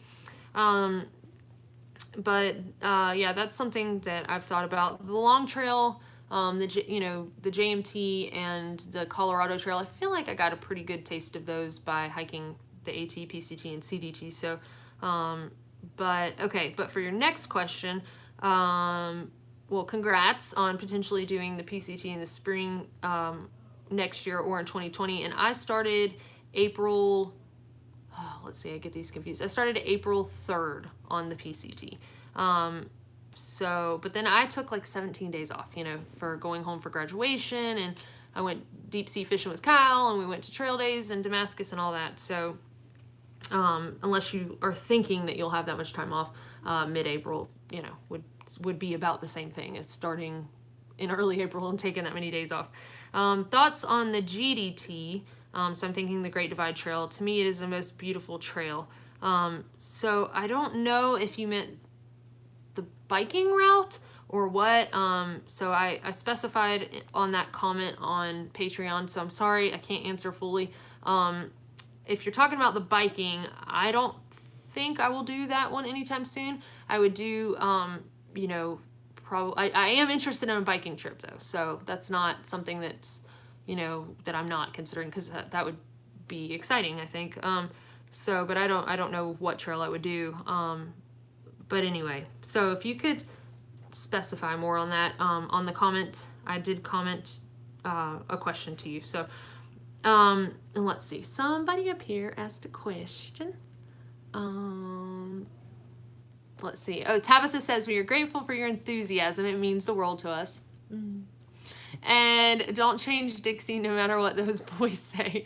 And Diana said, LL, I couldn't resist, but Cheyenne and I loved watching your story unfold. Thank you and congrats. No, that's fine. And Gary says, how about a reverse Triple Crown? Sobo. Maybe.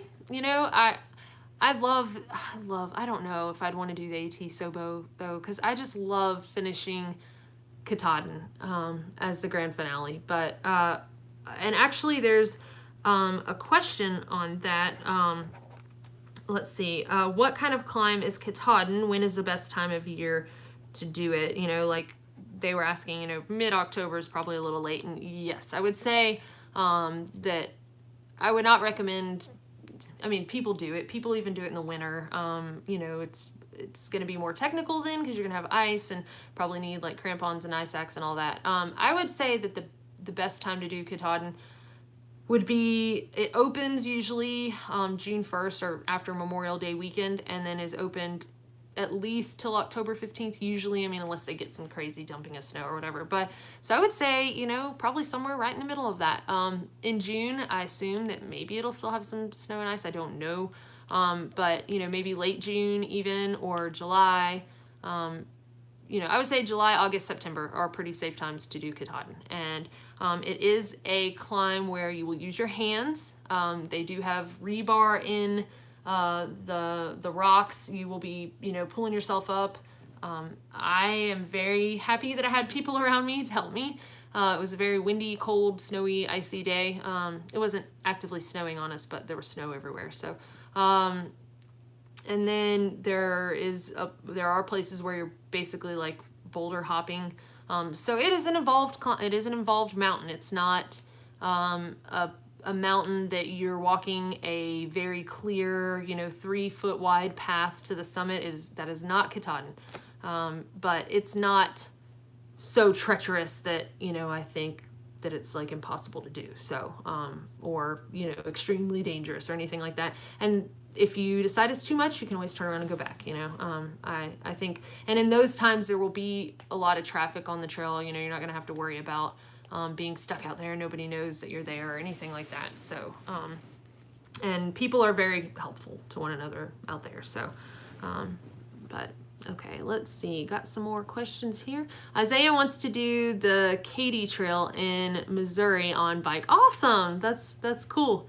Yeah, y'all should definitely do that. My friend Riga has these 2 little Chihuahua dogs, and she takes them on bike trips and pulls them in a little wagon thing. And I'm like, you make biking look so fun. Tim says, is there a trail that goes from coast to coast? I don't know. Is there? It's a bike trail. A bike? Oh yeah, a bike trail. Yeah, a bike trail. But as far as hiking, I don't know that there's one. But I maybe you're talking about the biking. But yes, actually, it's called the what is it called? I forget. Is it the transcontinental Trans-American? Trans-American? I don't know, something like that. I'll look. Yeah, I think it is, because I met a couple, well, I say a couple, a family of like 2 adults and 3 kids, met them in Yellowstone. They were doing it. It starts in Virginia, I think, and goes to Oregon, maybe? It's the Trans-America Trail. Trans-America Trail. Does it say the ending points are starting in? No, it's just one of the notes on it says it doesn't get much bigger than this. Yeah, I think it goes from Virginia to, it's the West Coast somewhere, but I don't remember exactly where. Route runs 4,262 miles from Virginia's Atlantic coast through the heartland of the USA, over the Rockies, and terminates at the Pacific in Oregon. Okay, in Oregon. Okay. Yeah. So, yeah, it terminates at the Pacific in Oregon and starts, well, I mean, I guess you could do it however you wanted to, but in Virginia, I guess on the coast. So, yeah. So there you go, over 4,000 miles. That would be a fun one. You want a bike? I do, actually. All right. And well, canoe. might do that. Yeah. Yes, that's something that Kyle wanted to do with his friend this year, is float the Mississippi. So that's another adventure that we might look into. So, I mean, there are a lot of things, not all backpacking, but there are some biking and canoeing adventures that we've both also thought about. So, okay, let's see. Would you consider, yeah, I answered that one. And that one. Okay, which section of each of the 3 trails were your favorites and least favorites? So I would say my favorite for the AT was probably, my favorite state overall was probably Vermont. It was not that difficult of hiking, but it was really beautiful. So for like how hard you worked, for how pretty everything was, that one would probably rank number 1 for me. But I don't know, Maine and New Hampshire, the whites and then Maine were really gorgeous too. So that one's I would rather pick like a prettiest section for each state on the AT probably. But for the PCT, the Sierra Nevada was very beautiful, but it was very barren. So I would probably say the Cascades was probably my favorite. Again, for it wasn't as scary for me last year, but and also the Cascades, it's like stuff lives there. It looks like there's life there. The Sierra, to me, when I saw it, was just so barren and empty. It was like I was on the moon or something, But again, that's the only way I saw it. So, but either of those 2 sections would be my favorite. And then the CDT, I would probably say either Yellowstone or the Wind River Range was the favorite. Least favorites, probably the desert in New Mexico, south of Lordsburg, was not even close to my favorite at all. So yeah, least favorite for sure. On the CDT. On the PCT, I would probably say the desert. I mean, some parts of it are pretty, but you know, if I had to take out a section of the PCT, then I guess maybe that would be it. But and then, but it is, the PCT desert is to me way better than the CDT desert. My least favorite part of the AT, I would probably say New York.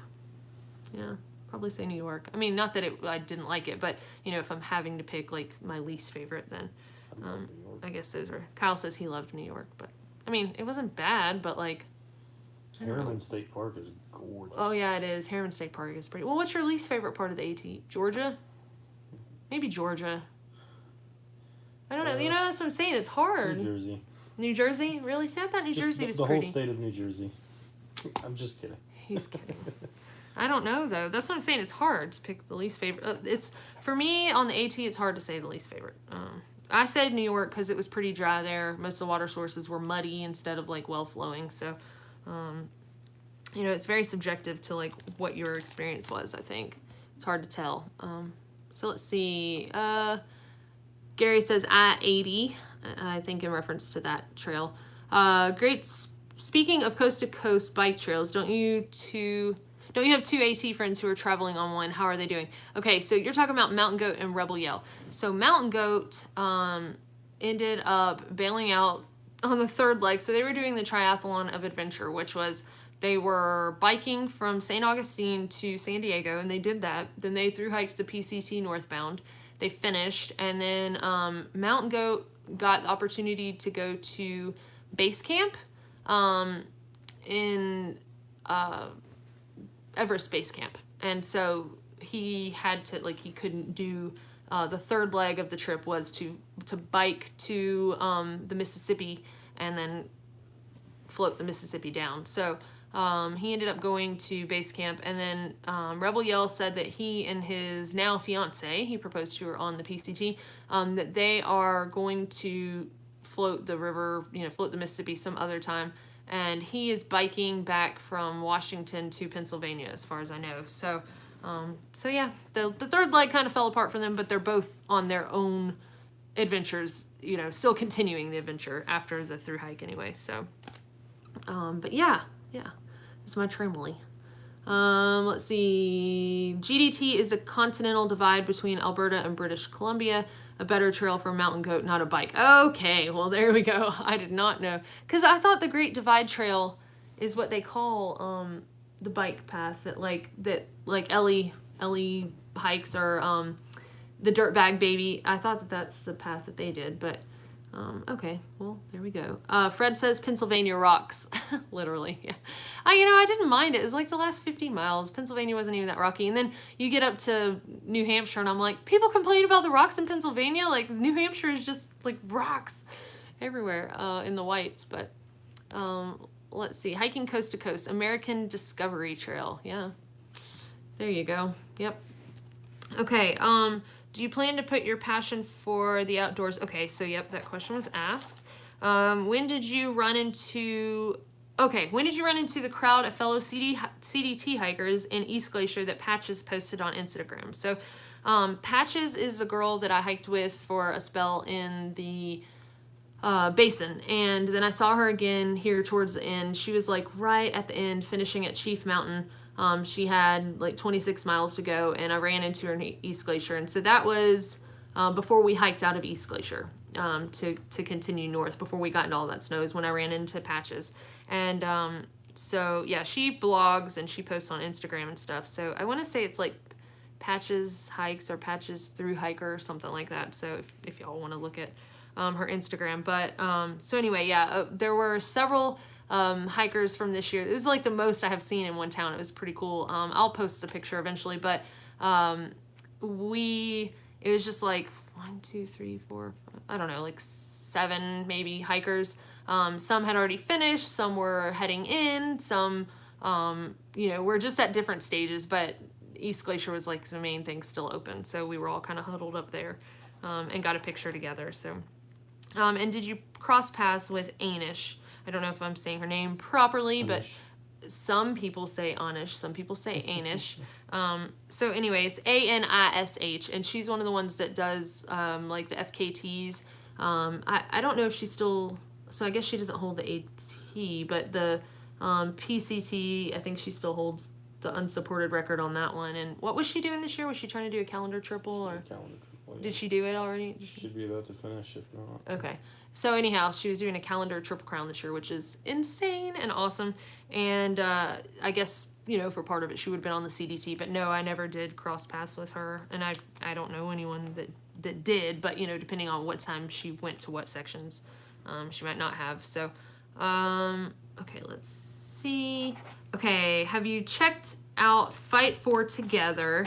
A family of 8 that through hiked the AT this year. The mom mentioned you in a couple of vlogs. I have not, because I mean, when I've been in town, I've, you know, been doing chores or, you know, doing Q&As or whatever. So I honestly haven't seen any of the other vloggers' content this year, but I have heard about them. So, and I heard too that like the I guess the baby, you know, the Katahdin or Baxter State Park was not allowing their youngest child to go up there and summit with them. And I know that a lot of people were upset about that. And I guess they summited at different times. And then I heard there were jerks telling them that they didn't through hike if they didn't finish together and all this. And I'm like, do you know the definition of a through hike? Like, please go read it, and then you can, you know, criticize people.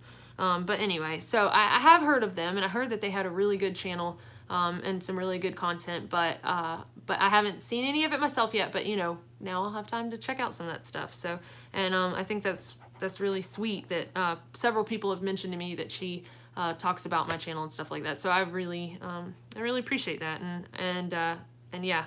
So if you know them, I will check out their vlog now that I got some downtime. So, let's see. And I think it's incredible that they had, I don't remember how many children it was, but like that's amazing to me. And I'm glad that there are people doing that so that, you know, they can see like there is a way, that these people have been able to do this. And so, I don't know. And what an amazing memory, you know, for a family to do something like that together. So, how do you get a package sent to a not a P.O. box, a post office? I did P.O. Okay. How do you get a package sent to a post office? So this is a couple who is going to potentially backpack, but for sure camp. And they want to know, like, how do you get stuff sent ahead so it can be picked up along the way? And if our timing is off and we have passed that point before the food gets there, how do we jump it ahead? So the way to do this, if you send something flat rate priority, so one of those flat rate boxes, normally the medium is what I choose. Maybe with 2 people, you'll have the large. If you send it general delivery, so all you do is your name and then like hold for hiker or please hold for hiker in parentheses, and then put like an ETA, so ETA, you know, September 27th or whatever. And I always estimate like a few days ahead of when I think I might get there. And then under that, care of, so C/O, general delivery, and then the street address of the post office, or even just like the city, and then the address or the zip. So if there are multiple post offices, then I guess they would have a different zip. But sometimes people, like if you mail it off from a post office, they'll ask you for the street address, and then sometimes they'll just be fine with you giving care of general delivery and then the city and the state and the zip. But anyhow, you do that. Then if you want it bounced ahead, if it is in that box, that kind of box, you can, if you don't open it, you can call. In most places, I've only had one town ever give me a problem with calling and telling them like, hey, I'm hiking, I have a package there, and I would like it bounced ahead to such and such location. Well, if it's in that flat rate box, they will not charge you extra as long as the box was not opened. So then you just get them to bounce it ahead. They prefer you to be in person, but you know, they will do it over the phone. Like I said, 99% of them will do it. Now, if you do it in a box that is not a flat rate box, you cannot bounce it without paying. So they might be willing to go ahead and send it ahead for you, but then you might have like postage due when you pick it up at the next spot. But as long as you do it in one of those flat rate boxes, you know, you can bounce it. I don't know if there's a limit. I've heard people say like you can only bounce it 3 times or something like that, but darn, like you're getting your money's worth then, you know. So anyway, I hope that helps. I do have a video on that, actually, like sending packages places, and I go over like sending general delivery. So, but I mean, I'm not trying to be like, well, go watch the video, but I'm just saying like if you want some more information, or send me a message, you know, and I'll write it out and show you how I write them out when I send myself packages. So, okay, let's see. Got some more questions up here. Nadine says, I have been thinking I'm going to do a big section of the PCT like Washington, but as a solo international female, I keep coming back to how much you love the AT and its community. The up and down puts me off, though. Is the up and down on the AT really that bad? You're talking about elevation gain. Yes, the AT, I was the most sore on any trail I've ever been on the AT. Now, I mean, there are people in their 70s hiking that trail, you know, so I'm not saying that just because it's physically demanding that like it's impossible. I understand your hesitation for sure. So I think that the PCT generally has more people than I experienced on the trail. I think my year was just a weird year because a lot of people were skipping around because of the snow in the Sierras. And I started earlier than the main bubble probably, and then jumped on kind of, you know, towards the end of the main bubble after I got off for graduation. So, I mean, if you're leaning towards the PCT and you think like it would be better for you physically to do a more gradual trail, then by all means go out there. Like, you're still gonna have people out there. I don't think the community is, you know, like as strong. You know, you don't have the shelters and stuff like that you have on the AT, so you just don't have the same gathering points. But I mean, the AT is physically demanding. I think I was in the best shape, you know, that I've been in, like, after I finished that trail than the other two. But, you know, I don't, like I said, I mean, people out there are 25 and younger or 50 and older hiking that trail. So for what that's worth, you know, people are doing it. So, let's see. Nadine says, I just realized you've been going for 3 hours. Sorry to keep asking questions. No, I'm like, this is what I'm here for, you know? This is like I said before, I actually enjoy this. So I'm not like, oh my gosh, will they stop asking a question? Like, I do a Q&A, so y'all ask questions. I'm just flattered that enough of you care to be here asking questions that we've gone for 3 hours. So, so no, I'm absolutely fine with it. Let's see. Lee said, Fight for Together is my newest favorite AT through hiking vlog. Never to be compared to yours. Oh, well, thank you. But I am really enjoying their hike. Just started watching them. Awesome. Yeah, I've heard it's really good. So, so yeah, if y'all want to check out a family doing that, you know, I've heard really good things about that channel. So, okay, another question that somebody that couldn't be here had was, what does Aaron, Perk, and Kyle use for a shelter? Trying to find a tent and wondering if I want freestanding or not. So Aaron uses the Z-Packs. I think his is the Soulplex. It's the one person,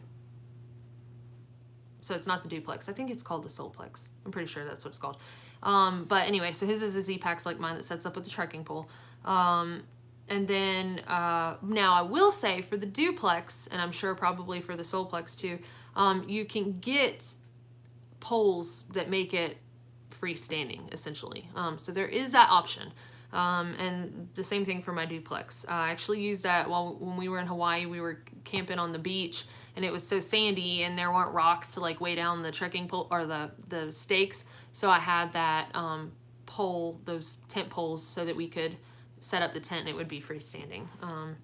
And then Kyle used a hammock, Kyle used a hammock on the AT and all of the PCT. Is that right, Kyle? Yeah, on all the AT and all the PCT. And then the CDT, he went to a tarp. So, I did some hammocking and then switched to, and then actually just went completely to cowboy camping except for when it rained. Rained, yeah. And then Perk uses, and for all 3 trails, he has used basically the same tent that I did the AT with. So it's the Big Agnes UL.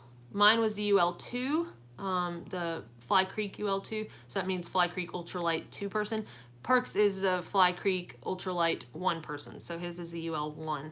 And so it is also not completely freestanding. So to the rain fly, you have to, for the vestibule, you have to actually stake it out. So like you have to be able to put those stakes in there. So honestly, like none of us have freestanding shelters except, I guess, if you want to talk about Kyle's hammock. But even then, you have to put the rain fly over it. You got to be able to stake it out. So, so I know a lot of folks are concerned with that. And honestly, I would want a freestanding tent if I was going to be camping in the snow, like in the bad snow, like we were in the other day. You know, other than that, in the desert, unless you're gonna literally be camping on the beach in beach sand and there are no rocks around to weigh down your stakes, like on either of the AT, PCT, CDT, in any of those conditions, I have been fine with my tent. So I certainly understand the security, and if that's what makes you feel good, you know, to have a freestanding tent, then do that. Like, don't go out there if you're uncomfortable with your setup, you know. So, but 4 people, I guess, that I know have done it without freestanding shelters and have been fine. So you can take that with a grain of salt and, you know, do what you feel good about, though. And then let's see, did you do anything special to commemorate the finish of the Triple Crown? Maybe a shower and a few drinks. So Perk and I kept talking about we just wanted to go into Canada and get poutine, and that's what we did. So we went to Canada and we got poutine. So we had some poutine, and I don't even know if we had any alcoholic beverages that night. We did shoot off some champagne and drink some of that, but we've had a couple of drinks, you know, since then. We had some, actually, I think there's Perk's whiskey on the nightstand right now behind me. So, I mean, we've had a couple of drinks, but none of us, like, drink to excess or, like, party like rock stars or anything like that. But we like to have a good, you know, Moscow Mule every now and then. For some reason, I've been on a Moscow Mule kick on this trail. I don't know. But, yeah, like the other night I had a caramel apple Moscow Mule because I don't do pumpkin spice lattes, but I could do a caramel apple Moscow. But, yeah, so, you know, we had a couple of beers last night watching the game, but none of us get too crazy. So, anyhow, I think that's all the questions of the folks who couldn't make it. Hopefully I didn't miss anybody's. And if I did, please message me because I'm not trying to ignore you. And let's see if anybody else up here. Anna says, thank you for answering all these varied questions. You all are amazing. Hope you have a safe trip home. Congratulations again on completing your Triple Crown. Thank you, Anna.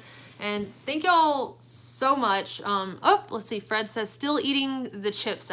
I assume you mean the best chips in the world, which is kettle cooked salt and vinegar.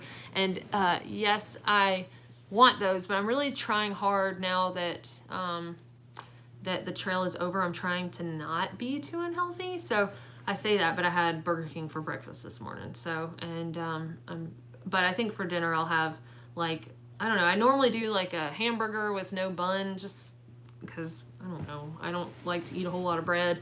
Now, if it's a yeast roll, you can forget it. I'm gonna eat that joker with a bunch of butter up on it. But yeah, like hamburger buns, I'm not crazy about them. I'd rather have a hamburger with cheese on it and just eat it like that, and then get like a salad for my side or something, you know. So I'm trying to do a little better. I think my first phase is gonna be cutting out all the sweets. So like, you know, any kind of dessert, candy, any of that stuff, which isn't that difficult to me to phase out. I don't really crave really sweet stuff until I'm on trail. Although my sister Montana said that when I get home, she's making me some homemade brownies, hot out the oven with some vanilla bluebell ice cream on them. So I'm pretty excited about that. But yeah, other than that, the sweets, I don't really, you know, I can kind of not stress myself over getting rid of that. But I do love ice cream. But anyway, the other stuff will slowly come, you know, especially once we get home, it'll be a lot easier to be healthier. And Kyle and I try not to eat out too much. It seemed like right before I came out to this trail, we were eating out a lot more. It's just I didn't have as much time to like cook at home and stuff. But once we get home, we'll be, you know, he likes to fish a lot, so we eat a good bit of fish. And then I'm huge on vegetables. So, so anyhow, yeah, that's the thing. But yeah, the chips, I want them, but I'm trying to not. Trying to go back into eating healthy again. So, but anyway, well, I think that's it. If anyone has any other questions, I will answer them. But if not, then thank y'all so much. I think this might have been our longest Q&A ever.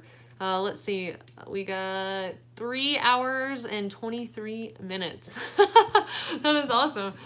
Very cool. Well, thank y'all so much for all the support and everything. And I'll do another Q&A before too long. And I will certainly keep y'all posted on all the travels home. And for those of y'all who messaged me within this last week and have not heard back, I will message you back very soon. If not this evening, then first thing in the morning. And just thank y'all so much for this, because like the CDT this year, like I said before, would not have been possible without all of you supporting me. I mean, it just wouldn't. It just couldn't happen. So thank y'all very much. It really means a lot to me. And I don't even mean just supporting me, financially, like just like y'all actually believe in me, and encourage me. And I've gotten a lot of good information from y'all, whether it was from locals through the areas I was passing through, or just people looking up weather for the area or whatever. So, I mean, y'all have really been a big support. And so thank y'all so much. And okay, I guess I'll let y'all know when we get settled enough somewhere to do another Q&A. It just kind of depends on when this vehicle gets fixed. And so we'll be in Denver area for a couple days, so maybe I can do another one around there, especially if you couldn't be on this one live and had something that you wanted to chat about, then we can do another one. So anyhow, all right, well, bye y'all. Thank y'all so much for tuning in and listening to me blab for 3 hours. All right, bye.